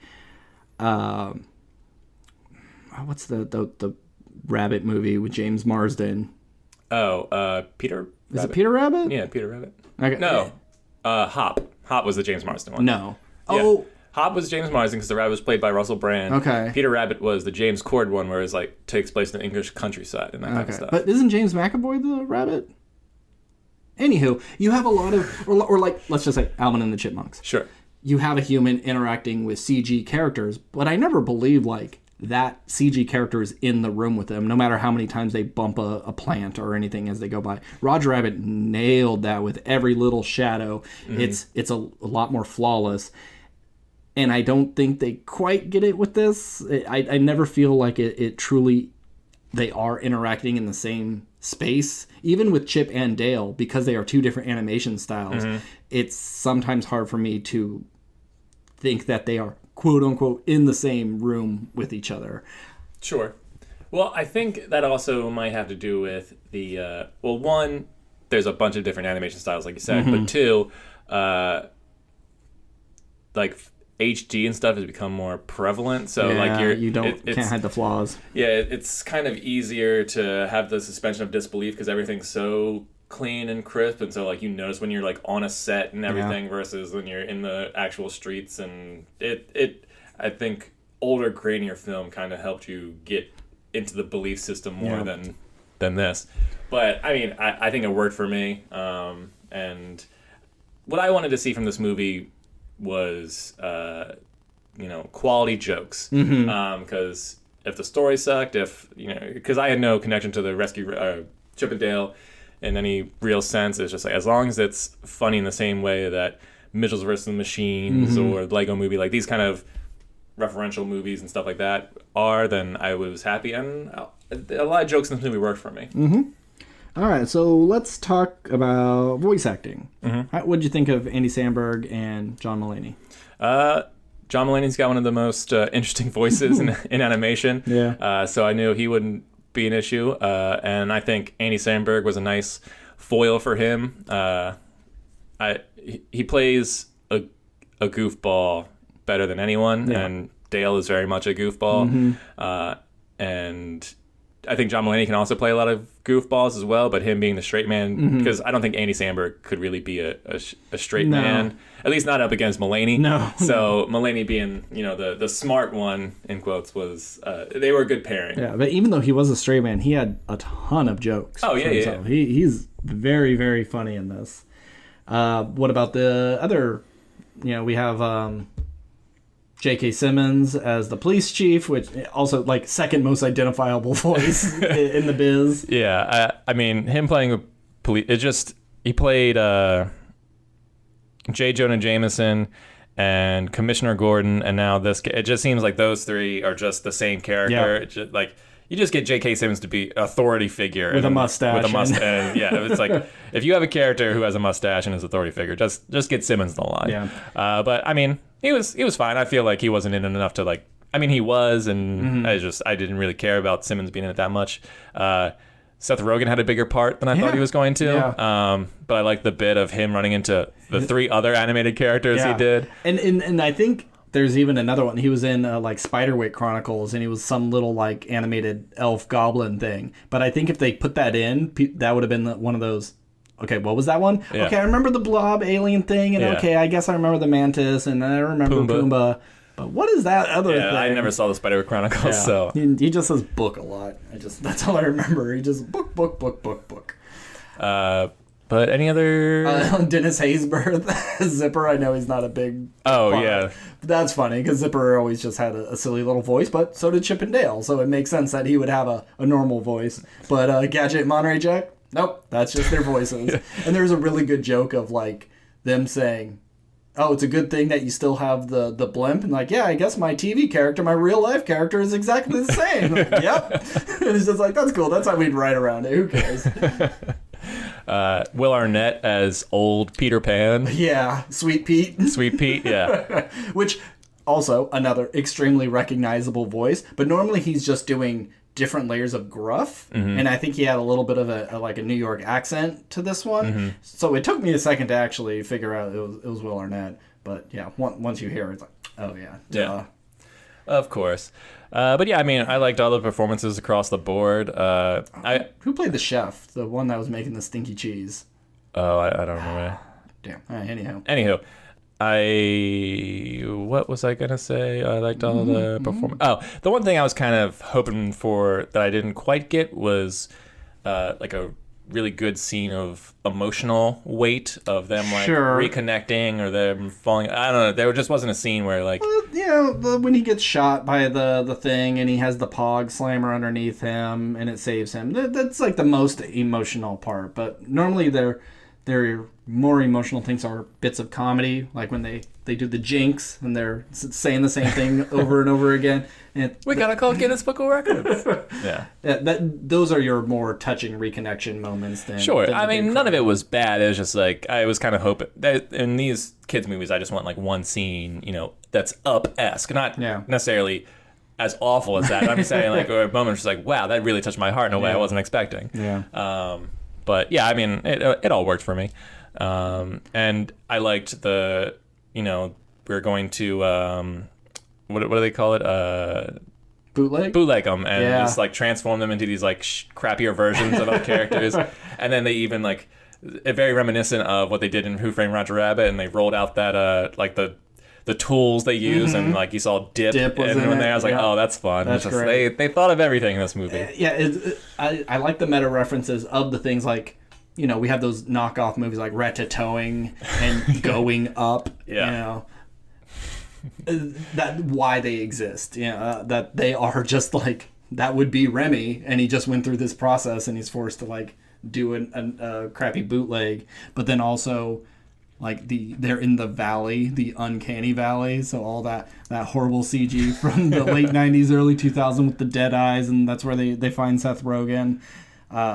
Just every scene, every line is just some reference to something. I think one of my favorite jokes was just there was a Les Miserables poster and it was Lego Miserables. It was like, of course, what someone had to have made a stop motion Lego Les Miserables scene, haven't they? But every single scene is just filled. Like I'm watching it on TV right now, and it's like there's a Rainbow Bright and a Care Bear. Oh, there was Bonkers. Bonkers was right there. I just threw that out because he's like a Warner Brothers thing. Oh, that's funny. No, he wasn't Warner. He must have been Disney. He had to have been Disney. Okay. Anywho, I didn't watch Bonkers. But yeah, I feel bad for all those YouTube channels that are just about to say all the things you missed. Hundreds every but scene this has is their something. bread and butter, though. Sure, this is the easiest one. Yeah, this is the one where it's like you don't have to go like, oh, that license plate said 9712. Is that a date? Let me look up everything that was 9/7/1912. Yeah, this is like, oh, you remember the elephant from Fantasia? It's right there. Yeah. It's the elephant from Fantasia. So two characters that don't play heavily in this is Gadget and Zipper, our mechanical mouse, and the little fly that never really had speaking roles. Well, apparently after they were hooking up on set. They got married and had like 50 kids or something like that, and they all these grotesque.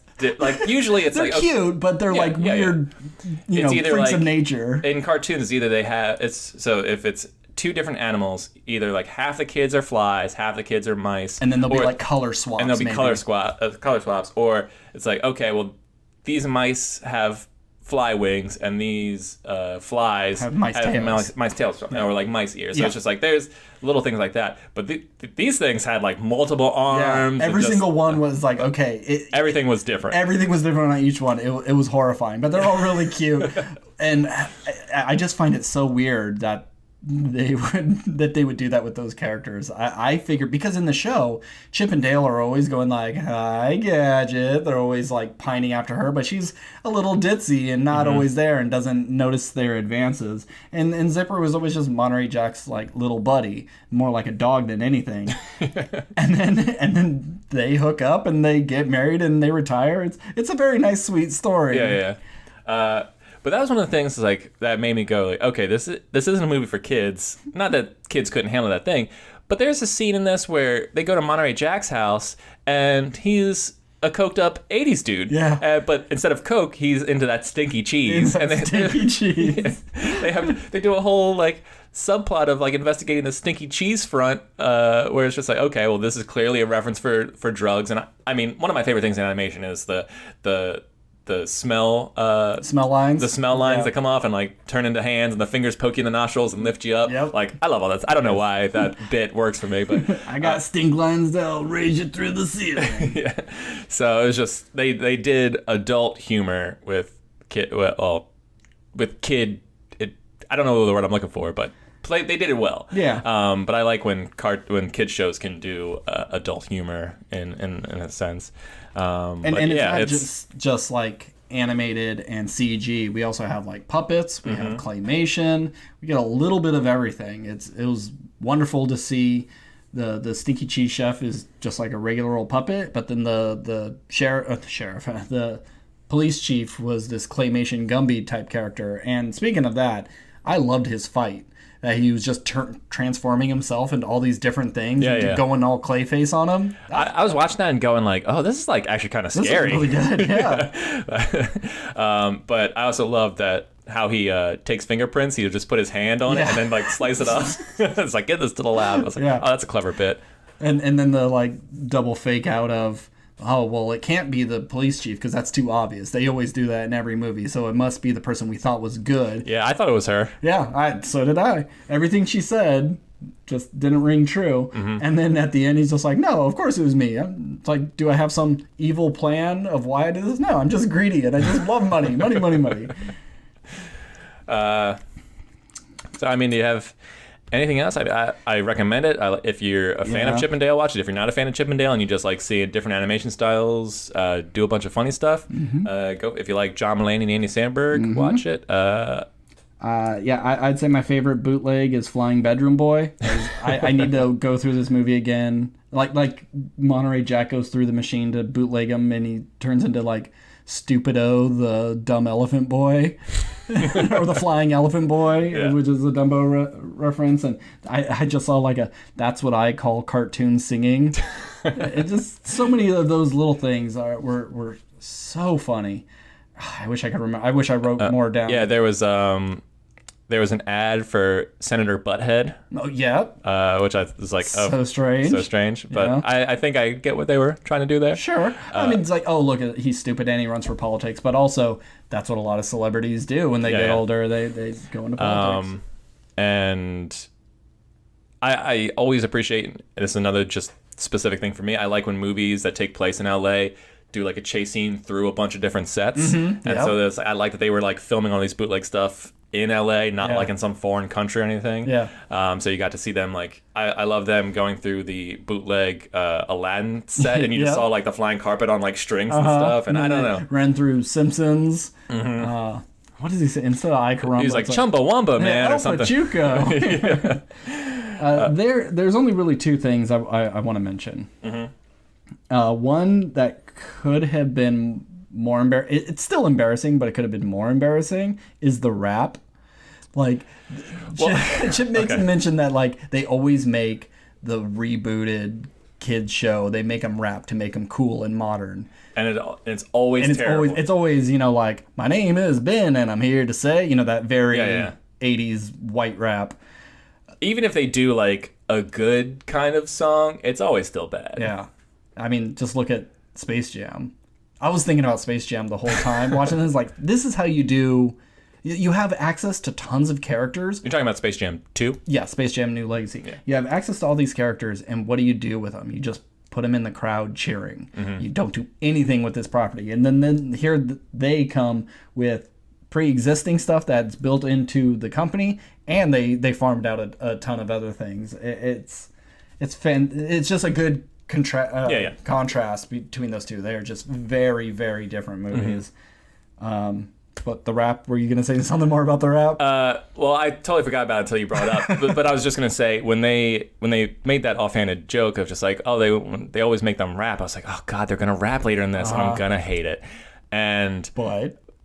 But they saved it. By doing the dumbest rap possible. Because I like to do this kind of thing in my own life where I'll just make up dumb raps for myself or like for my wife, and not really, and they're not good raps. No. It'll just I'll take one word and just you rhyme it and just rhyme it and just go off of that, and it's just nonsense. There's no real rhythm or a sense to it. And so Andy Samberg doing this bit, I was like, I connect to this, and I just love that he couldn't think of any other word but whale, and just kept going, my name is Dale, and I'm not a whale, and I don't eat whale. Yeah, don't eat whale. And then you cut away from him, he comes back, and then I'll never, ever eat whale. And it's like, that's the only topic. And then when he throws it to Chip, even he starts singing about eating whales. And it's like, look, now you got me doing it. Yeah, it was a funny bit that I'm glad they didn't try. Yes, they didn't Porky Pig in Space Jam. Oh, God. I never want to see an animated kid. I never want to see anyone rap again unless they're a professional rapper. Yes. And even then it's 50-50 because not every professional rapper is good. Yeah, 100%. Unless you're making 8 Mile to 82 Mile. I don't know. No, it'd be 16 Mile. Sure. Well, but it'd be 8, and then they put a 2 next to it, and then mile, because they always put the 2 in the middle, so it'd be 82 mile. Who cares? It doesn't matter. I just don't want to see rapping ever again. Okay. I thought of another thing I wanted to bring up, but the quick one.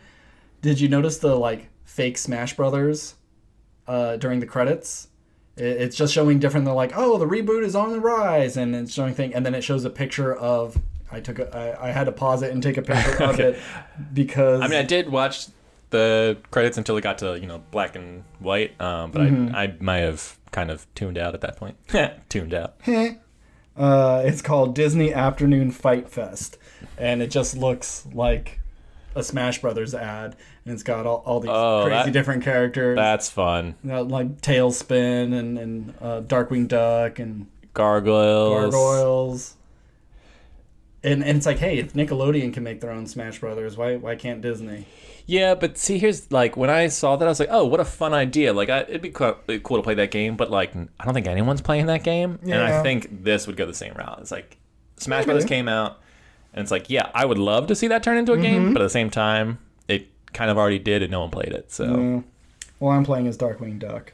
Obviously. Who shows up at the end. It's like, I've never seen an episode of Darkwing Duck, but I know Darkwing's cool. Yeah, and I don't know if you knew this. So within the movie, Dale ruins the Rescue Rangers show. He gets it canceled because he wants to do his own spin-off show called Double O spin-off Dale. show. Or his own show. His own show, where he's the star. Double O Dale, where he's a spy.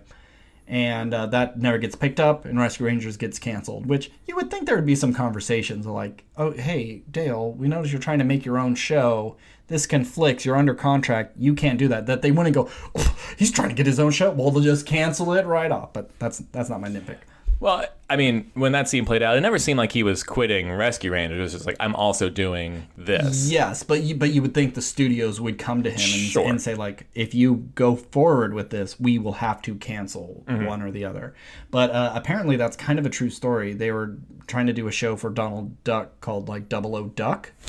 Okay. But the Fleming family or the people who own Bond, they own the rights to, like, Double O. Yeah. So they're like, oh, well, let's not do that. And then it got turned into Darkwing Duck. So it went through spies, and okay, if we're not doing spy, let's do superhero. Okay, cool. Let's just make him Batman. So it's kind of an interesting little thing. But the thing I think we would be, if we had fans, they'd be like, how did you not talk about this? Ugly Sonic. Oh, yeah, I totally forgot. Yeah. One of my favorite jokes in this, and like, I can't believe that they allowed this to happen. And I could see them being good sports about it because, hey, we have our good Sonic movie and we're making money and we have the look and we listen to the fans. So, yeah, we messed up. That's fine if you make fun of Ugly Sonic. Go for it. We're never going to use that. So Ugly Sonic is just at a convention with Dale with, like, Tigra and Lumiere from Beauty and the Beast, just trying to, make money, sign autographs. And he's trying to get his own show where he's, like, working with the FBI. Yeah, a reality show where he teams up with the FBI and solves cases or something. Yeah, I forget exactly what he says. It's got a really dumb title as well. But the joke I love is that they keep focusing on his teeth. Like, Sonic will just be talking and Dale just zooms in looking at his ugly little teeth. And then when they go to ask for his help with Chip does the same thing. And voiced by Craig Robinson of I Think You Should Leave fame. Watch I Think You Should Leave. Very funny. And like, I wanted more Ugly Sonic, and I'm surprised how much he was in it, though. I thought he was just going to be like that one bit at the beginning, and done. But he shows up a bit. I would not be upset if he just started popping up in things. I really like Ugly Sonic. Yeah. But I think that's it. I know there's tons of little jokes that were, oh my god, how great was that? And I just don't quite remember. Yeah, I mean, it's a movie that I wouldn't mind watching again. Yeah, just to and then just only focus on, like, all right, what can I spot? Because I mean, a lot of this stuff was 80s stuff, which I wasn't even born in the 80s, so I would probably miss a lot. So maybe it's time I watch my first ever Things You Missed, because I refuse to watch this kind of stuff on YouTube, but this might be one worth watching. I thought it was really funny and great, and I would put it along the lines of Lego Movie and that kind of stuff. And in the age of, oh, well, we got to do nostalgia and making things because it already has a pre-established fan base, and it's just kind of like not necessarily killing the movie industry, but just not making it as enjoyable. This is how you do nostalgia, I think. And meta-ness, and I really enjoyed it. You don't just hold something up and go like, hey, you remember this thing? You work it into a joke, even if it is just a background thing. It's better than just reference. I don't know how this got made, because I can see them going, well, let's just remake Rescue Rangers. Why not? We haven't had anything from them in a long time. Okay, well, what do we do? Do we have a show? Do we have a movie where everybody's CG? And, what world do they live in? They live in our world. And then you pitch, no. it's like Who Framed Roger Rabbit, where there is a Toontown and we live amongst each other, and I just can't see. They must have had a great pitch for this, and some really funny jokes ready to go. Because if I was a studio, I can see being scared of this 1989 property not really being successful today. Yeah. Yeah, and I don't want a sequel. They don't need another one. I do want a squeakquel. Oh, perfect. But no sequel. No sequel. No, I don't need to see Chippendale again. I mean, unless if they want to do a new format with Chippendale, but I don't want to see a sequel to this movie. No, yeah, if they did want to reboot it, and it's like, do we do 2D? Do we do 3D? How do we do this? I'll watch a reboot of Rescue Rangers. Would you watch the show that they are rebooting within this movie? So you have a 2D Chip and a 3D Dale? No. Okay. I mean, if it was going to be this style humor with, these quality, these same actors and bringing in a bunch of self-referential stuff, maybe. But if you're just doing a kid's show with Chippendale, and I don't care. And the problem of the week. I've aged past wanting to see that. Like, would I watch it with a kid I have? Sure, but I'm not going to go out of my way to see it. But yeah, I mean, I think anything it was cool when you were a kid that has now like aged past being anything, like just make an adult version of and I don't mean like adult like dark, but something like this. Mm-hmm.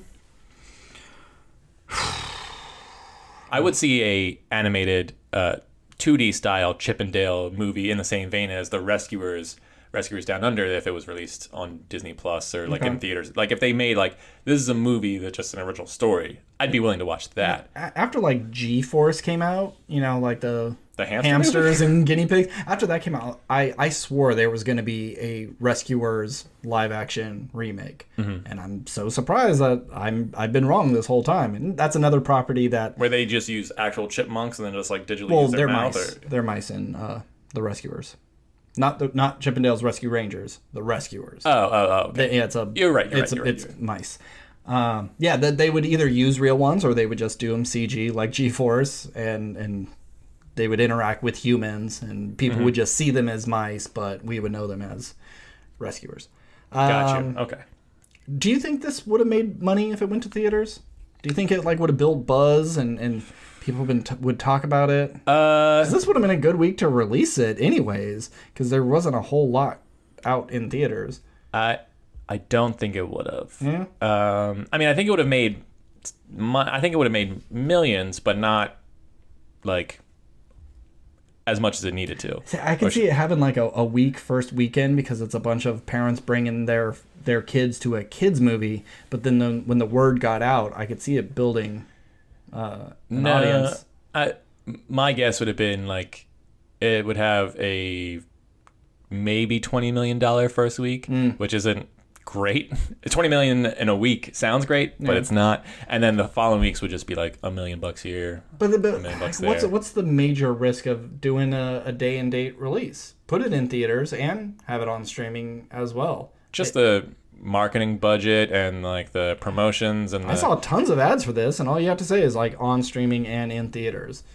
Yeah, I just think I don't know as much about distribution as all those hard drives going out. So I think some movies work better released on streaming than they do in theaters, at least for the effort. But I don't think this movie would have like crushed the box office. It would have been like a surprise hit. I think it would have just done what was expected of it, and then kind of fell to the wayside. Because I don't see this making a top 10 list for a bunch of reviewers or anything. I think it was just kind of like, oh, it was a real fun movie that had some pretty good jokes, and I don't think it'll. Well, as of right now, it's on my top 10. Oh, of course, me too. Yeah, it's very, very funny. Okay.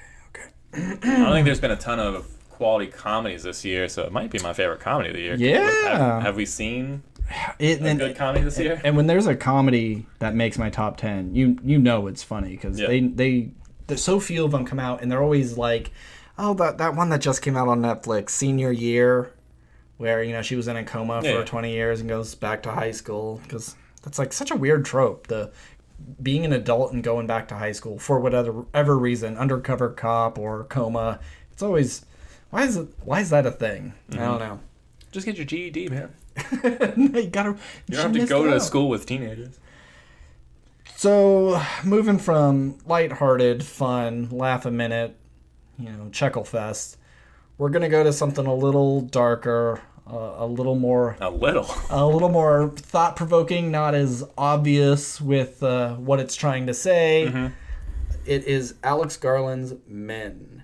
And for those who don't know who Alex Garland is, he did Annihilation, he did Ex Machina. Those are what he directed for films. I think, he made Devs on FX. He helped write and direct that, which is a pretty good show. I don't think they nailed the ending. I thought it was going a certain way. It's like, that's going to be so cool. And then they don't. And then since I didn't get my way, then it's terrible. But everything that this guy has touched has been great. Yeah. I'd say. I mean, Ex Machina is great, and I guarantee is on a bunch of people's like top 10 of the past decade. It's awesome. And then Annihilation is also very good, but its ending is so weird. I can see people going like, I was really into it for a while, and then I was like, what the fuck is this movie about? Yeah. And then this movie is just full blown, what the fuck is happening? Yeah. And because he has writing credits on like a bunch of Devil May Cry stuff. He wrote the screenplay for Never Let Me Go. He wrote the screenplay for Dread. He did. And I like both of those movies. And Sunshine, which I don't know if you've seen Sunshine. The Danny Boyle Sunshine? Yeah. Okay. Sunshine. I love Sunshine. Exactly. So like pretty much everything that I've seen of him, I've really enjoyed. Yeah. I never went back to Annihilation, but I did go back to Ex Machina, and that's such a scary movie. That's all of his movies are pretty scary and has little bits of body horror, especially in Annihilation. But this one takes it to whole other levels. We'll get to it. So why don't you give us a quick synopsis of what Men is all about? So Men is about a woman, surprisingly, who kind of losing me. Is about a woman who suffers a tragedy and basically rents out this beautiful English countryside home for some undisclosed amount of time to sort of decompress and heal from this traumatic event, and just try and relax and get back to normal. But while she's in this town, she is sort of haunted by this weird man who she sees, but also all the men, including the one child you see in this movie, are all played by the same guy. Yeah. She only interacts with one other woman, and physically in the movie, really, who isn't him. So yeah, and you just kind of, she doesn't know what's going on, and it's creepy, and weird things are happening, and that's the naked guy that's following her through the field. That's definitely she doesn't know what's going on there. But I don't think she sees all these men and go, why do they all look the same? Right? No, I agree. Okay. I'm just saying, like, as an audience member, you're watching it. Every person that she runs into is played by the same actor, same guy, just in like different hairstyles, or digitally has his face on a 12-year-old kid, which looked awful, bad. Really bad. Yeah. He way too old looking to be a young boy, way too big of a head to be a young boy. Yeah, they fucked that up real bad. That was really distracting. Yeah, I mean, and maybe it doesn't really matter that it looked bad, but if you're telling me that was supposed to look good, I don't buy it. No, but every man in this town is some sort of piece of shit in some way. Yeah. The priest is trying to make her like feel bad for not giving her husband the chance, or not giving him a chance to apologize, because sometimes men hit women. It just happens, but it's your fault if you don't let him apologize for it. Just take your licks and be done with it. And he's also like, he accuses her of like, well, look at how you look and your body is making me feel this way, so you need to be punished because how dare you. And it's like, there's never a point where she like doesn't even have a coat on. Most of the time she's completely covered up. You can't even see her body, and he just like... Well, she was flashing them ankles this whole movie. That's true. Ben. I know. And that short haircut, which, let me just say, I love that haircut. It was so cute. Like, it was perfect for her face. Love the haircut. Keep it, Jessie Buckley. So anyway, the big trauma that this woman suffers is she gets in a fight with her husband, who she wants to divorce, and we learn that very early on. Mm-hmm. And she kicks him out of the house, and then it's discussed later, but you're not quite sure if he would. So he goes out on. He goes up to the next floor of where they live and goes onto their upstairs neighbor's balcony, and you don't know if he's trying to climb down to get into their place or if he jumps. Yeah. And as he falls, they look at each other, and so he kills himself. Or, you don't know if he kills himself or if it's an accident. Because he said, I will kill myself if you go through with this, but the look on his face as he's falling has that look of regret. Mm-hmm. So and we're never really told because she doesn't know. And then he impales himself on a fence. Well, dies. I mean, he dies from the impact, but his hand is impaled. It's up through his wrist, and his ankle is broken. Which there'll be some similar type things later. When you saw the hand on the fence, I was like, I don't want to see this guy's mangled body. Don't do it. And they showed the guy's mangled body. Yeah, that's fucking gross. And then they raise the stakes. Like, you thought 1,000-fold. An arm just hanging there off of a hook is gross? Just see wait, Steve. So anyway, she's walking through the woods and she sees this naked man staring at her. And, I think most movies would kind of just keep him in the far distance and you don't get close up, but it's they immediately get a close up of him. Mm-hmm. And so it's the same man who's playing all the roles. Rory Kinnear. Rory Kinnear, yeah. The only thing I really knew him from was Black Mirror, episode 1. He's the president that fucks a pig. Mm-hmm. I mean, he's been in a bunch of Bond stuff. Yeah, as well. He shows up in quite a few things. Yeah. And this naked man has scars all over his body, and he doesn't speak, and you don't know what his deal is, and he tries to break into her house. She calls the police, and they take him away, but it's he's physically there, because at first it's is she going crazy? Is she seeing something? But no, they actually arrest him. And I think they do a good job of making him this sort of very creepy figure. When she's on the phone, she's in the kitchen. There's these big Bay windows. Bay windows, yes. And you just see him walking in the background. And when I was in the theater, there was only 2 other people in the theater, and they were 2 women. And you could just, as soon as he walked in the frame, you could just hear them audibly go "Oh my god!" Just the naked man walking in the background, and just so scared. It's just Jason's walking up on you, and someone's on the phone, and you're just look behind you! Oh my god! Yeah, so all that was real fun about him. He's just walking in the background of all the windows and everything.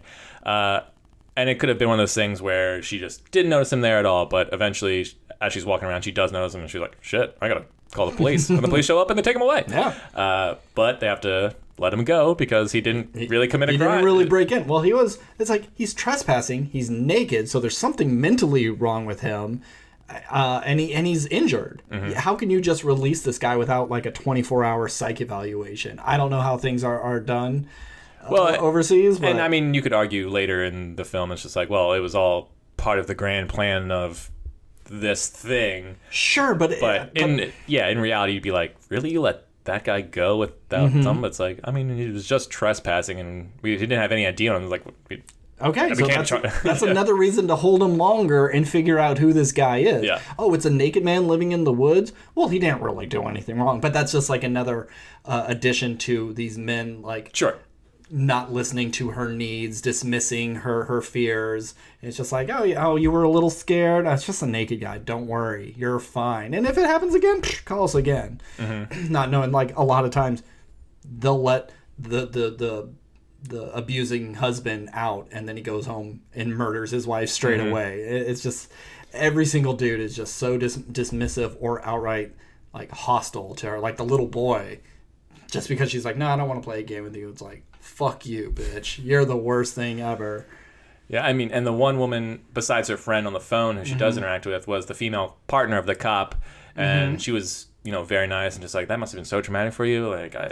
We'll take care of it. He doesn't seem harmless. Mm-hmm. She was very kind to her and I get it, lady. This must have been a terrifying experience. Mm-hmm. And then later when she runs into the male officer, it's just I mean, just if he shows up again, just give us a call. I'd like to see did the female officer, did she throw a big stink of how dare you let this guy go? Or if I would only assume because she was so caring and understanding with our lead. What is her character's name?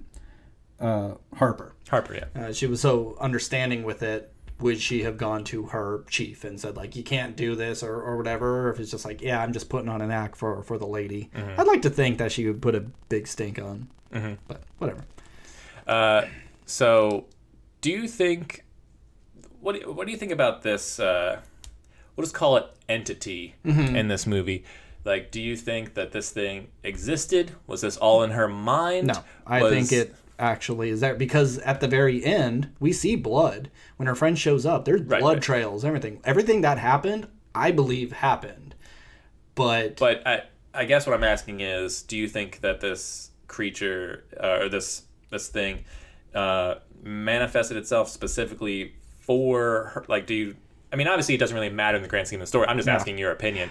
Do you think it's just something that happened to live in this area, or is it something that Okay. I think it's a thing that lives in the woods. It's it does this rebirthing cycle of seeing her as Mother Nature or something like that, and we're gonna. I see you as the vessel because we see in the church stone carvings of. I think he's called the Green Man, and then on the flip side of a woman character or holding herself open for birth. So I'm thinking it's I chose you. You went through this thing. You're the perfect choice or whatever. But kind of like how it senses fear or whatever. It's it senses trauma and it's I will manifest myself in a way. You've gone through this huge thing of trauma, and maybe that makes it easier for me to make you subdue. I don't know. But then her kind of refusal to accept that, it's well, fine. I'm just going to keep regurgitating the same bad shit all the time. You had a chance to do good by the world, but no, we're just going to keep churning out the same bad guys. And it's kind of the same ultimatum that her husband gave to me. Oh, you have to love me, otherwise I'm just going to make you suffer. Right. And that's exactly kind of what this thing is doing.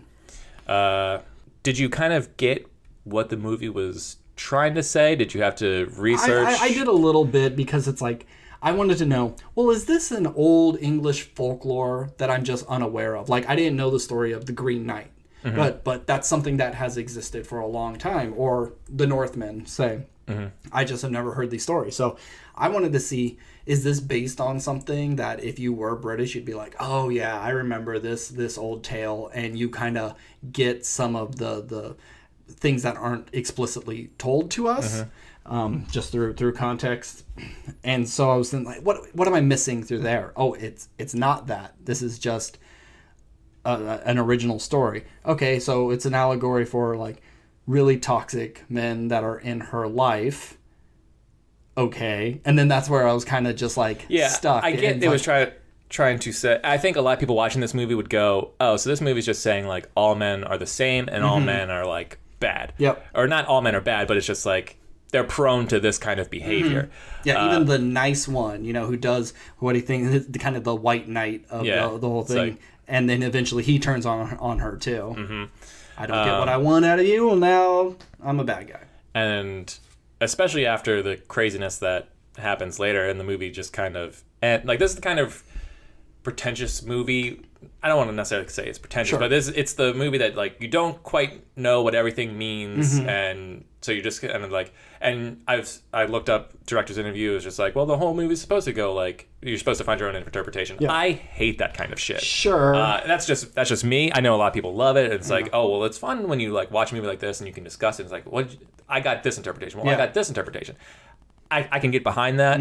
It's just I don't like having to do research when I watch a movie, especially if there's other stuff that or stuff that it sort of correlates to. Did you ever see the movie 13 Assassins? No. Oh, okay. It's awesome. Okay. It's essentially a samurai movie where 13 guys just kill a bunch of dudes. It's fucking great.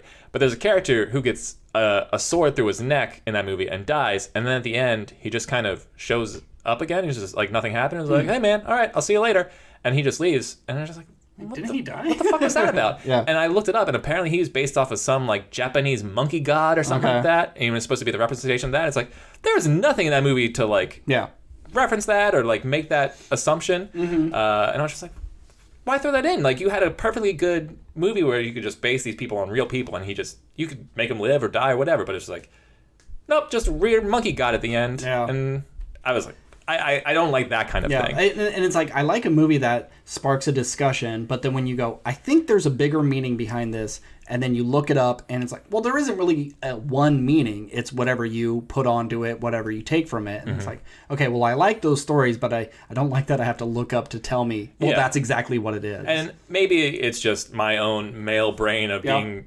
insecure or something, where it's just like, I don't want to feel stupid. Where it's, I don't watch this movie and feel like I'm too dumb to understand this. Sure. It's just...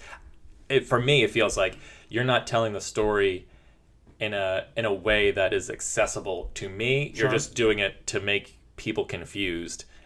And maybe that's not the director's intention. Maybe the director is, well, you're just fucking stupid then, bro. There's movies like this that feel this way. It's just like, I'm going to make it so fucking weird, and you just can come up with your own ending. It's like, don't do that. Sure. There's ways to make ambiguous endings, and you're just like, and you can like the ending of Inception. Is he in a dream? Is he not? Like that makes sense in that scenario. But it's an easy enough question to understand what is being asked just from what you're seeing. Right. And this is maybe it's just a little underwritten, perhaps. I mean, I came away with it and was just like, okay, this is about like all the different sort of toxic masculine traits that women have to go through all the time, and it doesn't matter where you go, you try to get away, every single fucking man can potentially be a threat to you. And I get that. So it's like understanding it surface level wise, totally get it. But it's like, okay, but there's something deeper. And then when you dig deeper, it's just like, oh no, it's not. It is all surface. And you just kind of like plant your own seeds under this surface. So going back to the Green Man in my research, so he is sort of based on something, but also it's so underdescribed in the real world. It's like you kind of just he made up his own version of this. Sure. So that stone face you see is a real thing that pops up all over England. And I think it like dates back to the 2nd century or something. Like it's been around for 1,000 years. Just really early, maybe not 1,000 years, but like real early Christian stuff. And obviously this movie takes references from biblical stuff. You know, her first thing she does when she gets to this house is pull an apple from the tree, and it's like, oh, that's a representation of Eve, the original sin that set the world. You know, and you can say, well, all those things, she was kind of asking for it because she was the first. You know, she did the first wrong thing, so everything that comes after her, well, you kind of deserve it. And, you know, the Green Man is cutting himself and putting leaves on his face and eventually transforms into this tree guy. Yep. And then we get this horrific scene where I almost wanted to laugh because I know how you felt about it. Yes. Well, we're not quite there. So we have like the priest, like she's being chased in her home. And it's like every time she locks the door to stop one guy, well, then the priest shows up at another doorway, or the kid shows up. It's just constantly like changing different characters, and the priest tries to tries to force himself on her, and she. Oh, actually, no. Even before that. Well, hang on. Yeah. So there was the tree god thing. Yeah. Well, before it transforms, he's just the regular Green Man, I guess. I think you can start to see like things poking out of him, but he hasn't his gone face. full his treatment. face has a lot more on it. And he like reaches in through the front door's mail slot, and there's this, and it becomes a scene. I was like, oh, don't show this, and it does. And she stabs him through the arm, and so his hand is now in the door through the mail slot, and he can't get out because the knife is blocking his. Yeah. And then so he's just like, all right, cool, no problem. And then you just see this long, slow shot of him just like pulling his arm off, just splitting it in two, straight out of like an Evil Dead movie. Yeah. And it's It's disgusting. It's gross. But I've been waiting for that for so long. So many times people get stabbed, and they get stabbed a bunch of times. Nobody ever stabs and drags along. Like, you want to stab someone in the stomach? Okay, you may poke an intestine, but get in there and start moving side to side, you could really fuck stuff up. That's why I can't watch Green Room. And hey, we get a floppy arm just like in Green Room. Yep. So yeah, it pulls it all the way through. And then it just looks like this crazy alien thing. It's split down the middle. What's the middle bone in your arm? Femur. I don't know. Forearm bone. Forearm, you know how like there's two bones and there's a hole in between them. And so then the priest walks in, and the priest has the floppy arm. Or actually, it's the little kid The little first. kid has it, yeah. Yeah, he has the floppy arm, and then the priest has the floppy arm. And he can still like pick it up and use it, and the fingers will still work because he grabs it around the throat and like... Thumb, pointer finger, middle finger is on one side of her neck. Ring finger, pinky are on the other side of her neck, like this big alien hand. And honestly, that part grossed me out more than like the hand getting split in two. Like just, I don't know, just seeing like basically two different tentacle things just like touching her neck. Just it made me like tense up. I was like, oh, that is fucking disgusting. And I saw a lot of ads for this that were like, you will not believe the ending. Oh my God, so extreme. And I thought that's what it was. I was like, okay, well, that was pretty cool. I like that. But I'm stronger stomached than most people. I could handle that. That's no big deal. And boy, was I wrong. Yeah. Because then she tries to escape. Yeah, he forces himself on her. She stabs him in the stomach and is like, I'm not going to allow you to do this to me. It both seemed like he got pleasure out of it, but also like, oh, he is dying. Yeah. And then she gets in her car, hits the guy the realtor or whatever. The guy who owns the place or whatever, rents it out. But then he turns out to be bad too, because of why wouldn't he be? Everything else is all of them are bad. Yeah, and so chases her back into the house, and as she's like on the ground trying to like crawl back inside, he becomes the Green Man again, but full blown like forest creature. Yeah. He's got like leaves all over his face, branches coming out of his body, and then you see him give birth. Yeah. And not like, oh, there's a shot above him and he's got a big stomach, and then suddenly there's something else out there. No, you get multiple birthing scenes. Yeah, I don't think it's not an anal birth. He forms a vagina underneath his dick and balls, and you see this vagina open up and a baby comes out, but it's not a baby. It's the kid. It's the kid, and he grows, and his stomach is getting bigger and bigger and bigger, and then I think he bursts through the belly button. I think so. And then that's someone else. And then that person grows and grows. I think the kid becomes we'll just call him the realtor. The realtor. And then then he births out of the back. And it's, I guess the back is the last. No, because then there's the mouth. Yeah, and then there's the mouth one. Where her ex-husband is birthed out of the mouth. And when I saw okay, for people who really know me, I don't like pregnant women. I don't like seeing birth. I don't... We're gonna get a lot of angry emails. And it's not because it's body horror to me, and the idea that something is growing inside you, and then your body has to rip open and pass. Ever since you saw Alien in the Thing, when you were a kid, when I saw Alien, that's the scariest thing. It scared the crap out of me. It's scarred you for life. It's disgusting. And then just like I don't want to look at a pregnant stomach. I don't want to see the baby move inside. It's awful. And so they show.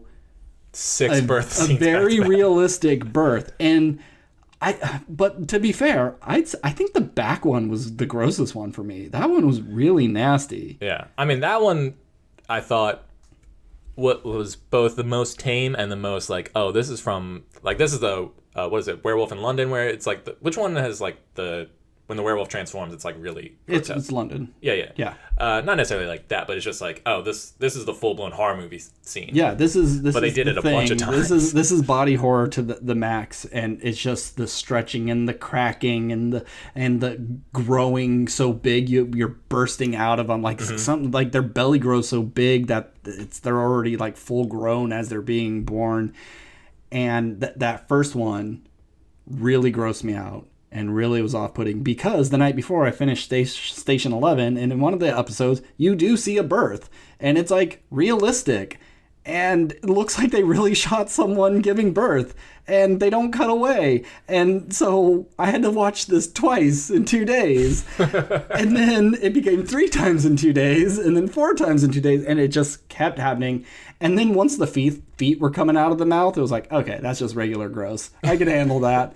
Yeah, we've seen so many movies where like, oh, how's this thing inside going to escape? It's going to pop through the mouth. Yeah, the feet and hands go out, and then they pull themselves out, and the head cracks. Yeah, that doesn't bother me. But like, oh, realistic vaginal birth on a man, it was just awful. And so I'm, squinting and averting my eyes because I still need to watch the movie. Yeah, I definitely like covered my mouth and like was kind of just like, oh my God, what are we watching here? And when the third one happened, I was just like, my God, are we not done? And it's like a 5-minute scene. It goes on and on and on. Or maybe it's not 5 minutes. It just felt like 5 minutes. It felt like it because you think, okay, one or two is done, and then here comes another one, and it just doesn't want to stop. And it's definitely one of the most interesting, disgusting, powerful scenes of the year. If we do best scenes, I would say this would go on it. It's a fantastic scene, but it is hard to watch because the effects of the little boy aren't great. The effects of this are amazing. Yeah, this looked incredible. Great. I'll give it that. It reminded me almost in Lovecraft Country, when she had to morphed into it and pulled the skin off, and how realistic that looked. That's what it did for this. So if The Thing and Alien, it's all very much like that, but with toned down horror aspects. Like there's no crazy teeth popping out and misshapen limbs besides the cut limb. But it's like realistic birth in a fantastical way, and it's just disgusting. It's awful. But I highly recommend watching it for that. So then eventually the last one comes out, and it's her husband, and we didn't really talk about it in detail, but when she discovered his body, his hand was impaled and his leg was snapped, and when she hit him with the car, it did snap his leg, and every time he was rebirthed, he had his severed hand. It's the same wound. So she saw her husband again, and they have a conversation, and she's like, what? And they mention an axe early in the movie, and I was like, oh, that's how she's going to defeat the thing in the end. And may or may not. Yeah, we don't really see. I kind of thought that was funny. It's like, oh, that's the Chekhov gun of the entire movie. And then you never actually see it get used. I was like, oh, you got me. But he's still he's still a shitty dude, still hasn't learned anything, and it's just like, well, if you just would have loved me. And it's like, yeah, what do you want from me? And he was just like, I want your love. And then she's just kind of like thumbing the axe, and then you cut away. Her friend shows up. She's sitting outside. She has the blood on her, and she sees the car that's smashed. She sees the blood trail, and she looks over at Harper, and Harper just smiles, and then the movie ends. Yep. And so yeah, it definitely is a movie that holds your hand and says like, this is the thing. There's never a scene where she goes to the library and looks up an ancient lore of this curse that was on this house because of whatever. It's just like, this is a thing that happened. We're just along for the ride, just like her, and you just kind of have to leave with your own thoughts on it. Yeah, it's just a crazy movie that doesn't hold your hand and doesn't necessarily need to, but at the same time, it's just like, man, I don't know. I don't really know how to feel about this movie. It's good, and if you're a fan of Alex Garland and you're a fan of Hart, it definitely is unsettling more than scary. You just have to watch for yourself. Yeah, and if you're listening to this podcast, I assume you did. Hopefully, because then we just spoiled the whole movie for you. But it is gross and weird. And I want to see more of that. Like, whether it's horror, whether it's sci-fi, I don't care what he does, but I hope he sticks with this really disgusting body horror. Because even though Ex Machina is not necessarily body horror in the sense of blood and guts, but it is the idea of this thing that looks like a living thing is actually an artificial thing underneath. That's in a way its own type of body horror. But Annihilation, you have eels in your stomach and mold growing out of you. I hope he sticks more in that lane than anything else. So I gave this a B- because I feel like it is very well made, wonderfully acted. Did you watch Fargo season 4? I didn't watch any of Fargo seasons. Oh, interesting. Well, our lead, she's in season 4. She plays a crazy nurse, and the whole time I'm just like, I know her in something. What is it? But yeah, it's technically really well made. I just think, yeah, maybe the script isn't as strong. And it's like we keep saying, like, we don't need our hand held, but kind of wish you held a little bit. Yeah, it's the struggle of being a film fan. It's like I appreciate artists doing what artists want and making the kind of movies they want to make, and but it just reminded me of Nicholas Winding Refn movies where you're just like, what the fuck is this thing I'm trying to say? But I think with this, it's obvious enough of what it's trying to say. Yeah, this is in repeat easy to viewing, digest. Yeah, that you won't really feel the need for it as much. Right. Yeah, I would give it a B- as well, mainly because it's hard to watch in the grotesque scenes. If that final rebirthing wasn't there, it'd probably be a C+. Yeah, it would be. It's grotesque. It's would be hard to follow for some people, I think. Just going like, what the hell did I just watch? It's not an accessible film by any means. It's not something. It's like you need to see this. Yeah. If you like horror, sure. If it's not, maybe not. Don't show grandma. Yeah, but definitely don't show grandma. So yeah, B-. I'm still an Alex Garland fan and would like to see what he makes next. I think his next project's called Civil War. I looked it up on IMDb. It doesn't have a plot or anything on there, so I have no clue what it's about. Well, I hope it's not about the actual Civil War. It's just period piece war movie. Don't care. I mean, he can make a period piece war movie, but then just have weird science fiction stuff. Yeah, you make it Overlord. You do something like that. I think that's like 2 episodes in a row I mentioned Overlord. Yeah. But yeah, I like this movie, and I think with this and Rescue Rangers, watched them in the same day. I got like 2 good movies, and then I watched all of Love, Death, and Robots. Love that season, and so I've been watching some pretty good stuff. Yeah, I feel like this movie was an extended episode of something from Black Mirror, Love to Death, something in that kind of realm. Sure. It's just like, if it was like a 30-minute film, I'd be like, wow, that was amazing. But the fact that it's an hour and 40, it was just like, oh, yeah, what? Well, if you like this gross birthing scene, I recommend. I believe they're both on Netflix, but the ABCs of Death. I think you would get a kick out of them. It's like A is for assassination, and then it's a little 5-minute thing about an assassination. That's that death. B is for bathtub. Someone throws a toaster in the bathtub, and that's that. Sometimes like T is for toilet, and it's a weird claymation thing about the toilet eating you. Sometimes it's really crazy. Sometimes they're dumb, and sometimes they're really great. And I think it's ABCs of Death 2. Z is for zygote, and this woman is pregnant, but then she never gives birth. And it keeps growing and growing and growing. And so eventually it's like a teenager and she's talking to it. And it's just this huge belly, like she's stuck on the floor. And this her child has grown up within her. And then at the very end, it kind of like takes over her body. So it like fits its arm into her mom's arms and kind of just like starts to wear the mom as like a suit. It's disgusting. It's awful, but it's so cool. It's one of the better ones, and it's being Z, it really just puts a nice cap at the end of all that. All right. Yeah. Okay. Well, that was Men and Rescuer Rangerers. That was Men and Chippendale's Rescue Rangers. 2 good movies. Good week for movies. Yeah, I'll take it. Yeah. So if you want to get in contact with us, we are at WRPL Podcast on Twitter and Instagram, or WRPLpodcast@gmail.com. As always, I am Ben. And I'm Steve. Good night. Come along, you belong. Feel the fizz of Coca-Cola. Get to the store and take all you can carry. We got the flavors, orange, grape, and cherry. You belong with Coca-Cola.